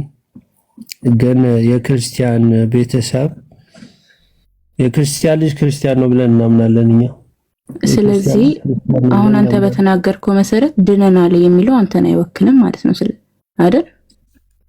ለምን ክሉ እየነገርኩሽ ነው ማለት ክርስቲያን ነው ያልኩሽ ነው። የክርስቲያን ልጅ ክርስቲያን ነው። እኛ አብርሃም በ99 ዓመቱ ሲገረዝ ልጁ ይስሐቅን በ8 ቀኑ ሲገርዘው ምንም አውቆ አይደለም ይስሐቅ የተገረዘው።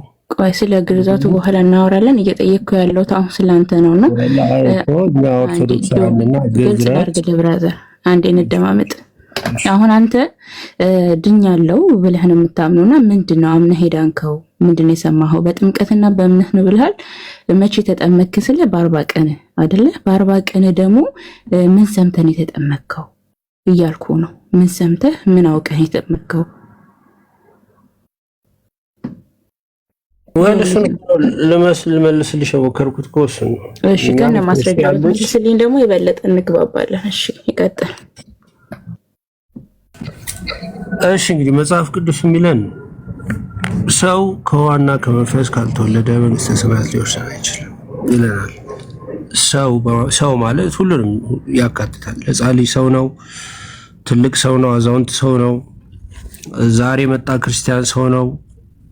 ስለዚህ ሰው ከውሃና ከመንፈስ ካልተወለደ መንግስተ ሰማያትን ሊወርስ አይችልም። ይህንን ፕሪንሲፕል ተከትለን እኛ ክርስቶስን የምናውቅ በክርስቶስ ክርስቲያን የተባልን ክርስቲያኖች ልጆቻችንን ወደ ክርስቶስ እንወስዳቸዋለን። የዚህ ጸጋ ተካፋይ እናደርጋቸዋለን። ለምን?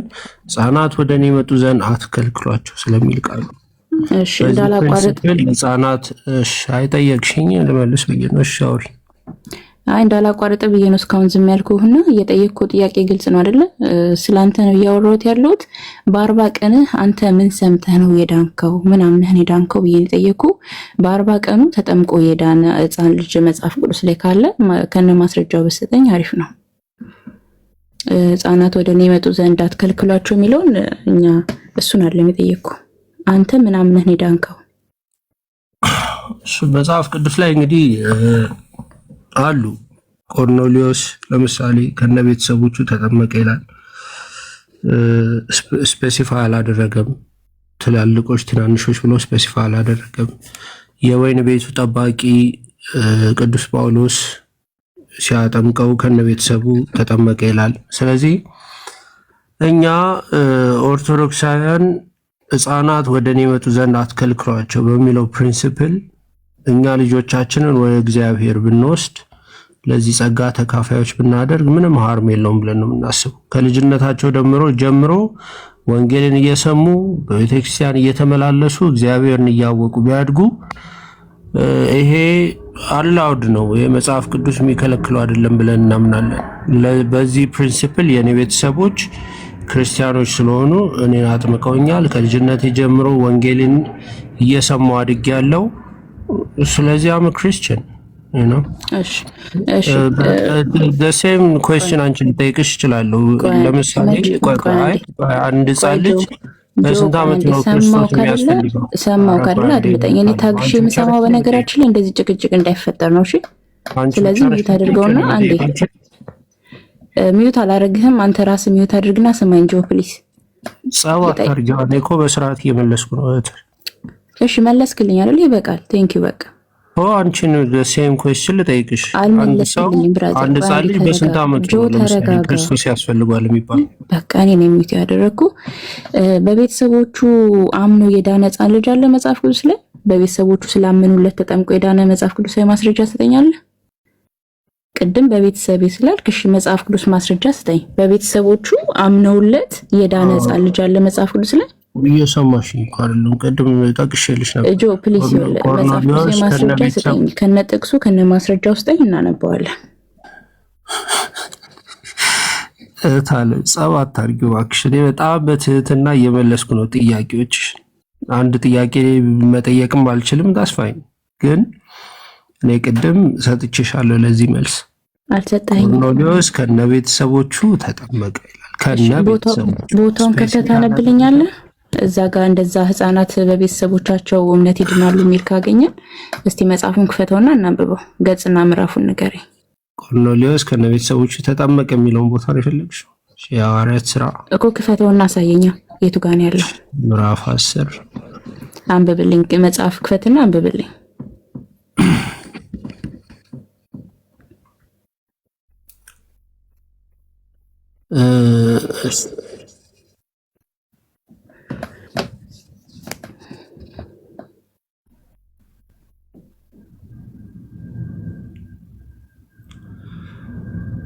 እሺ የሐዋርያት ሥራ ምዕራፍ 10 ቁጥር 43 ይመስለኛል። ከ43 ጀምሮ እሺ አንብበው። በእርሱም የሚያምን ሁሉ በስሙም የኃጢአት ስርየት እንዲቀበል ነቢያት ሁሉ ይመሰክሩለታል። ጴጥሮስም ይህን ገና ሲናገር ቃሉን በሰሙት ሁሉ ላይ መንፈስ ቅዱስ ወረደ። ከጴጥሮስም ጋር የመጡት ሁሉ ከተገረዙትም ወገን የሆኑ ምዕመናን በአሕዛብ ላይ ደግሞ የመንፈስ ቅዱስ ስጦታን ስለፈሰሰ ተገረሙ። በልሳኖችም ሲናገሩ እግዚአብሔርን ሲያከብሩም ሰምቷቸዋልና። በዚያም ጊዜ ጴጥሮስ መልሶ እነዚህ እንደኛ ደግሞ መንፈስ ቅዱስን የተቀበሉ እንዳይጠመቁ ውሃን ይከለክላቸው ዘንድ የሚችል ማን ነው አለ። ኢየሱስ ክርስቶስም ከቁጥር 24 ጀምር ጆ ከቁጥር 24 ጀምሮ ከእሱ ጋር ጀምር። ቤተሰቡ ከዛ ጋር ስለሚጀምር ማለት ነው። ጴጥሮስ እና ቆርኔሌዎስ የተገናኙት በዛ ሰዓት ስለሆነ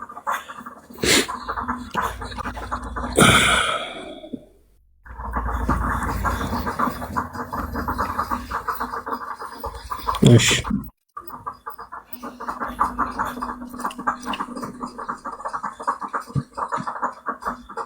በነገውም ወደ ቂሳሪያ በሚለው ነው አይደለም ገቡ። ቆርኔሌዎስም ዘመዶቹና የቅርብ ወዳጆቹን በአንድነት ጠርቶ ይጠባበቃቸው ነበረ።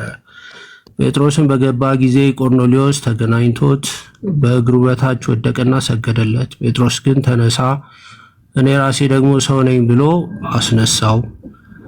ከእርሱም ጋር እየተነጋገረ ገባ። ብዙዎችንም ተከማችተው አግኝቶ የይሁዳዊ ሰው ከሌላ ወገን ጋር ተባበረ ወይንም ይቃረብ ዘንድ እንዳይፈቀድ እናንተ ታውቃላችሁ። ለእኔ ግን እግዚአብሔር ማንንም ሰው ርኩስና የሚጸየፍ ነው እንዳልል አሳየኝ። ስለዚህም ደግሞ ብትጠሩኝ ሳልከራከር መጣሁ። አሁንም በምን ምክንያት አስመጣችሁኝ ብዬ ጠይቃችኋለሁ አላቸው። ቆርኔሌዎስም እንዲህ አለ፣ በዚህ ሰዓት የዛሬ ሰዓት ቀን የ9 ሰዓት ጸሎት በቤቴ ጸልይ ነበረ። እነሆም የሚያንጸባርቅ ልብስ የለበሰ ሰው በፊቴ ቆመና ቆርኔሌዎስ ሆይ በእግዚአብሔር ፊት ጸሎትህ ተሰማ፣ ምጽዋትም ታሰበ። እንግዲህ ወደ ኢዮጴ ልከ ጴጥሮስ የተባለውን ስምዖንን አስጠራ። እርሱም በቁርበት ፋቂው በስምዖን ቤት በባህር አጠገብ እንግድነት ተቀምጧል አለኝ። ስለዚህ ያን ጊዜ ወደ አንተ ላክሁ። አንተም በምመጣበት መልካም አድርገሃል። እንግዲህ አንተ እግዚአብሔር ዘንድ የታዘዝከው ሁሉ እንድሰማ እኛ ሁላችን አሁን በእግዚአብሔር ፊት በዚያ አለን አለው። ጴጥሮስ አፉን ከፍቶ እንዲህ አለ፣ እግዚአብሔር ለሰው ፊት እንዳያዳላ፣ ነገር ግን በአሕዛብ ሁሉ ከእርሱ የሚፈራውና ጽድቁን የሚያደርግ በእርሱ የተወደደ እንደሆነ በእውነት አስተዋልኩ። አሁን ጌታ በሚሆን በኢየሱስ ክርስቶስ ስም እየሰበከ ይህን ቃል ወደ እስራኤል ልጆች ላከ። ዮሐንስ የሰበከውን ጥምቀት በኋላ ከገሊላ ጀምሮ በይሁዳ ሁሉ የሆነውን ነገር እናንተ ታውቃላችሁ። እግዚአብሔር የናዝሬቱን ኢየሱስ በመንፈስ ቅዱስ በኃይልም ቀባው። እርሱም መልካም እያደረገ ለዲያብሎስም የተገዙትን ሁሉ እየፈወሰ ዞረ። በእግዚአብሔርም እርሱ ጋር ነበርና እኛም በአይሁድ አገርና በኢየሩሳሌም ባደረገው ነገር ሁሉ ምስክሮች ነን። እርሱም በእንጨት ላይ ሰቅለው ገደሉት። ምንድን ነው ኤርሚ? በጣም ረጅም ነገር እያስነበብከኝ ነው። እሺ የቆርኔሌዎስ ቤተሰብ አይደለ ያልከው? የህፃናት ጥምቀት ነው የጠየቀችህ እና ህፃናት የተጠመቁት ከቤተሰቦቻቸው ጋር ነው። በቆርኔሌዎስ ቤተሰብ ህፃናት ተጠምቀዋል አልክ። ስለዚህ ጴጥሮስ መጥቶ እየሰበከ ያለውን ስብከት ነው አሁን ለቆርኔሌዎስ ቤት አፉንም ከፍቶ እንዲህ አለ ብሎ ስብከቱን ሰበካቸው። አሁን የኔ ፖይንት እሱ ከቤተሰቦቹ ጋር ተጠመቀ ነው። እዛ ቤተሰብ ውስጥ ህፃናት አለው ነው የጠየቀችህ። መልስላት። አሁን ህፃናቱ የቱ ጋር እንዳሉ ማለት ነው። ከቤተሰቦቹ ጋር ተጠመቀ። እሺ ቤተሰቦቹ ጋር ተጠመቀ አይደለ? ቤተሰቦቹ ሲባል እነማን ናቸው? ምንድነው? እሺ እዛ ጋር ስፔሲፋይ የተደረገ ነገር አለ ወይ ነው?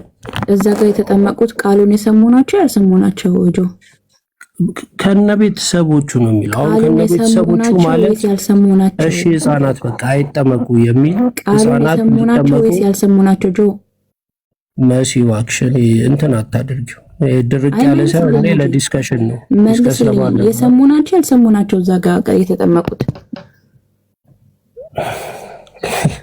ቃሉን እየነገራቸው እኮ ነው። ስብከት እየሰበከላቸው ነው። ወንጌልን እየሰበከላቸው ነው። የኔ ፖይንት ግን ስለዚህ የሰሙ ናቸው ማለት ነው የተጠመቁት። ከነ ቤተሰቦቹ ነው የሚለው። እንግዲህ የሰሙ ናቸው ያልሰሙ ናቸው የሚል የለውም። ብራዘር ሙዳት ያዘውልህ እዛ ጋር የቃሉን የሰሙ ናቸው ወይስ ያልሰሙ ናቸው የተጠመቁት? እንደገና መልስልሻለሁ። ከነ ቤተሰቦቹ አጭር መልስ፣ በቃ ሌላ ቦታ አትሄድ። አጭር መልስ አዎ ወይም አይደለም በቃ። የሰሙ ናቸው ወይስ አይደለም? ዲስከስ ማድረግ ከሚችል ሰው ጋር ባወራ ይሻላል። እንደዚህ እኔ መለስኩልሽ። ጆ አይዞህ፣ አልመለስክልኝም። የጠየኩህን አጭር ቃል መልስልኝ። ምንም አያጨቃጭቀንም። ቃሉን የሰሙ ናቸው ወይስ ያልሰሙ ናቸው? ከነ ቤተሰቦቹ ጋር ማለት ስፔሲፋይ አድርጎ ህፃናት አልነበሩም ወይም ህፃናት አልተጠመቁም አይልም። ከነ ቤተሰቦቹ እኮ ቤተሰቦቹ ቃሉን ሰምተዋል ወይስ አልሰሙም?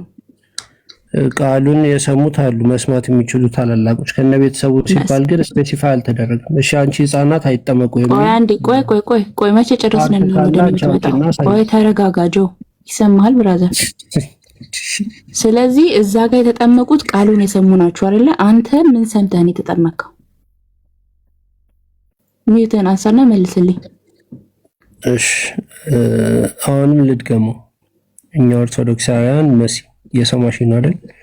ጆ እኛ ኦርቶዶክሳውያን አንተ ምን ሰምተህ ነው የተጠመቀው? ብራዘር ጊዜ የሰማሽ ነው ታለ እኛ ኦርቶዶክሳውያን እኮ መልስልኝ፣ አዳምጪኛ።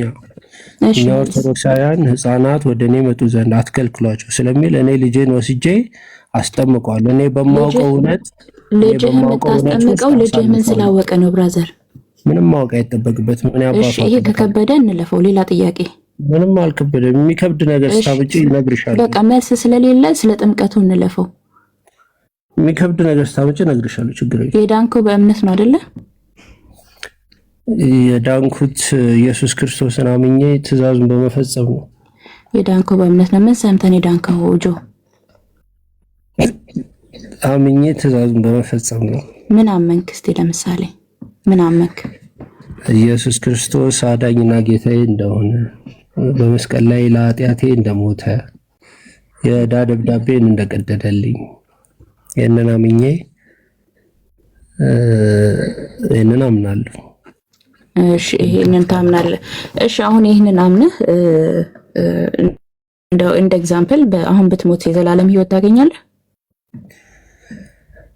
የዘላለም ህይወት ታገኛለህ የሚለው በጣም ኮምፕሊኬትድ የሆነ ሳብጀክት ነው። ምክንያቱም የዘላለም ህይወት ኢየሱስ ክርስቶስን አምነን ያመንን እኛ የዳንን ጀስቲፋይ የተደረግን ክርስቲያኖች ሳንክቲፋይድ ሆነን ምንድን ነው ያልከው? ኮምፕሊኬትድ የሆነ ነው ያልከው? ኮምፕሊኬትድ ነው ኤርሚ። እሺ ቀጥሉ። አንተ ሊያስብ ይችላል። ለምን ጆሮ ተሳስቶ ነው ወይ ነው ያልኩት? እሺ ቀጥሉ። ኮምፕሊኬትድ የሆነ ይክላፍ ኦኬ። ግን ለምን ኮምፕሊኬትድ ሆነ ብለህ መጠየቁ ይሻል ነበረ። እሺ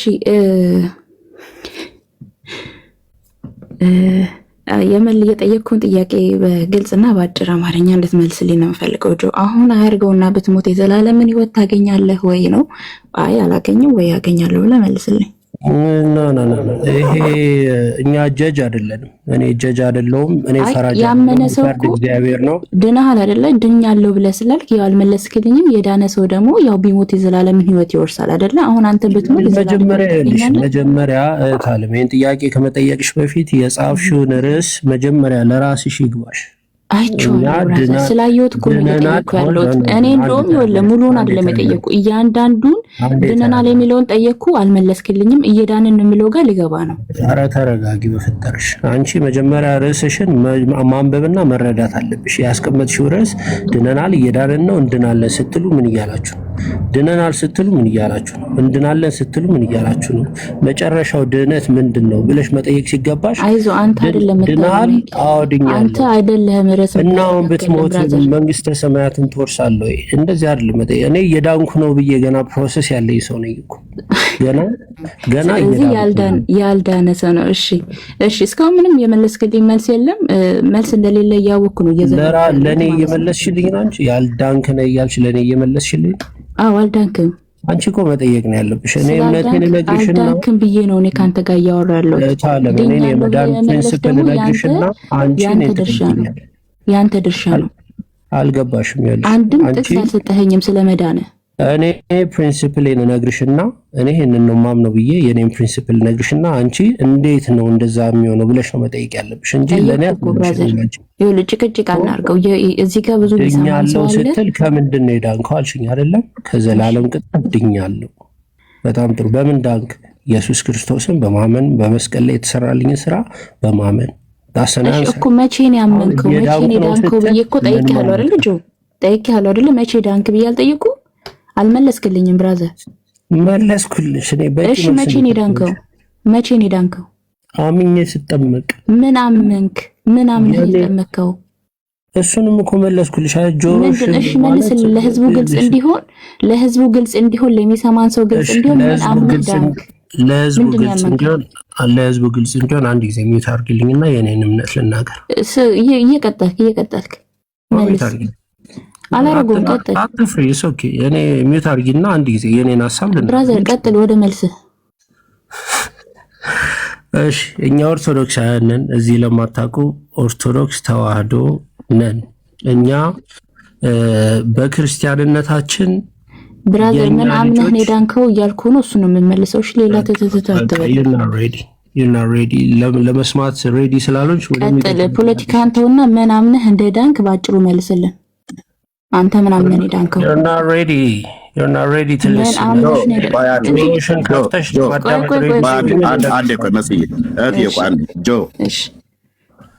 ተግባቦት ታውቃለህ ብዬ አስባለሁ። ተግባቦት ደግሞ ካላወቀን ነገሮች ሁሉ ይበላሻሉ። እሷ ለጠየቀች ጥያቄ ቀጥተኛ መልስ ካልመለስክላት፣ አንተ ለጠየቃት ጥያቄ ቀጥተኛ መልስ ካልመለሰችልህ ተግባቦት ይበላሻል ማለት ነው። አሁን ምን ሰምተህ ነው ምን አምነህ ዳንከው ነው የሷ ጥያቄ። አንተ ደግሞ እኛ ኦርቶዶክሳውያን ነን ብለህ ትላለህ። ኦርቶዶክሳውያን መሆናችሁ ይታወቃል።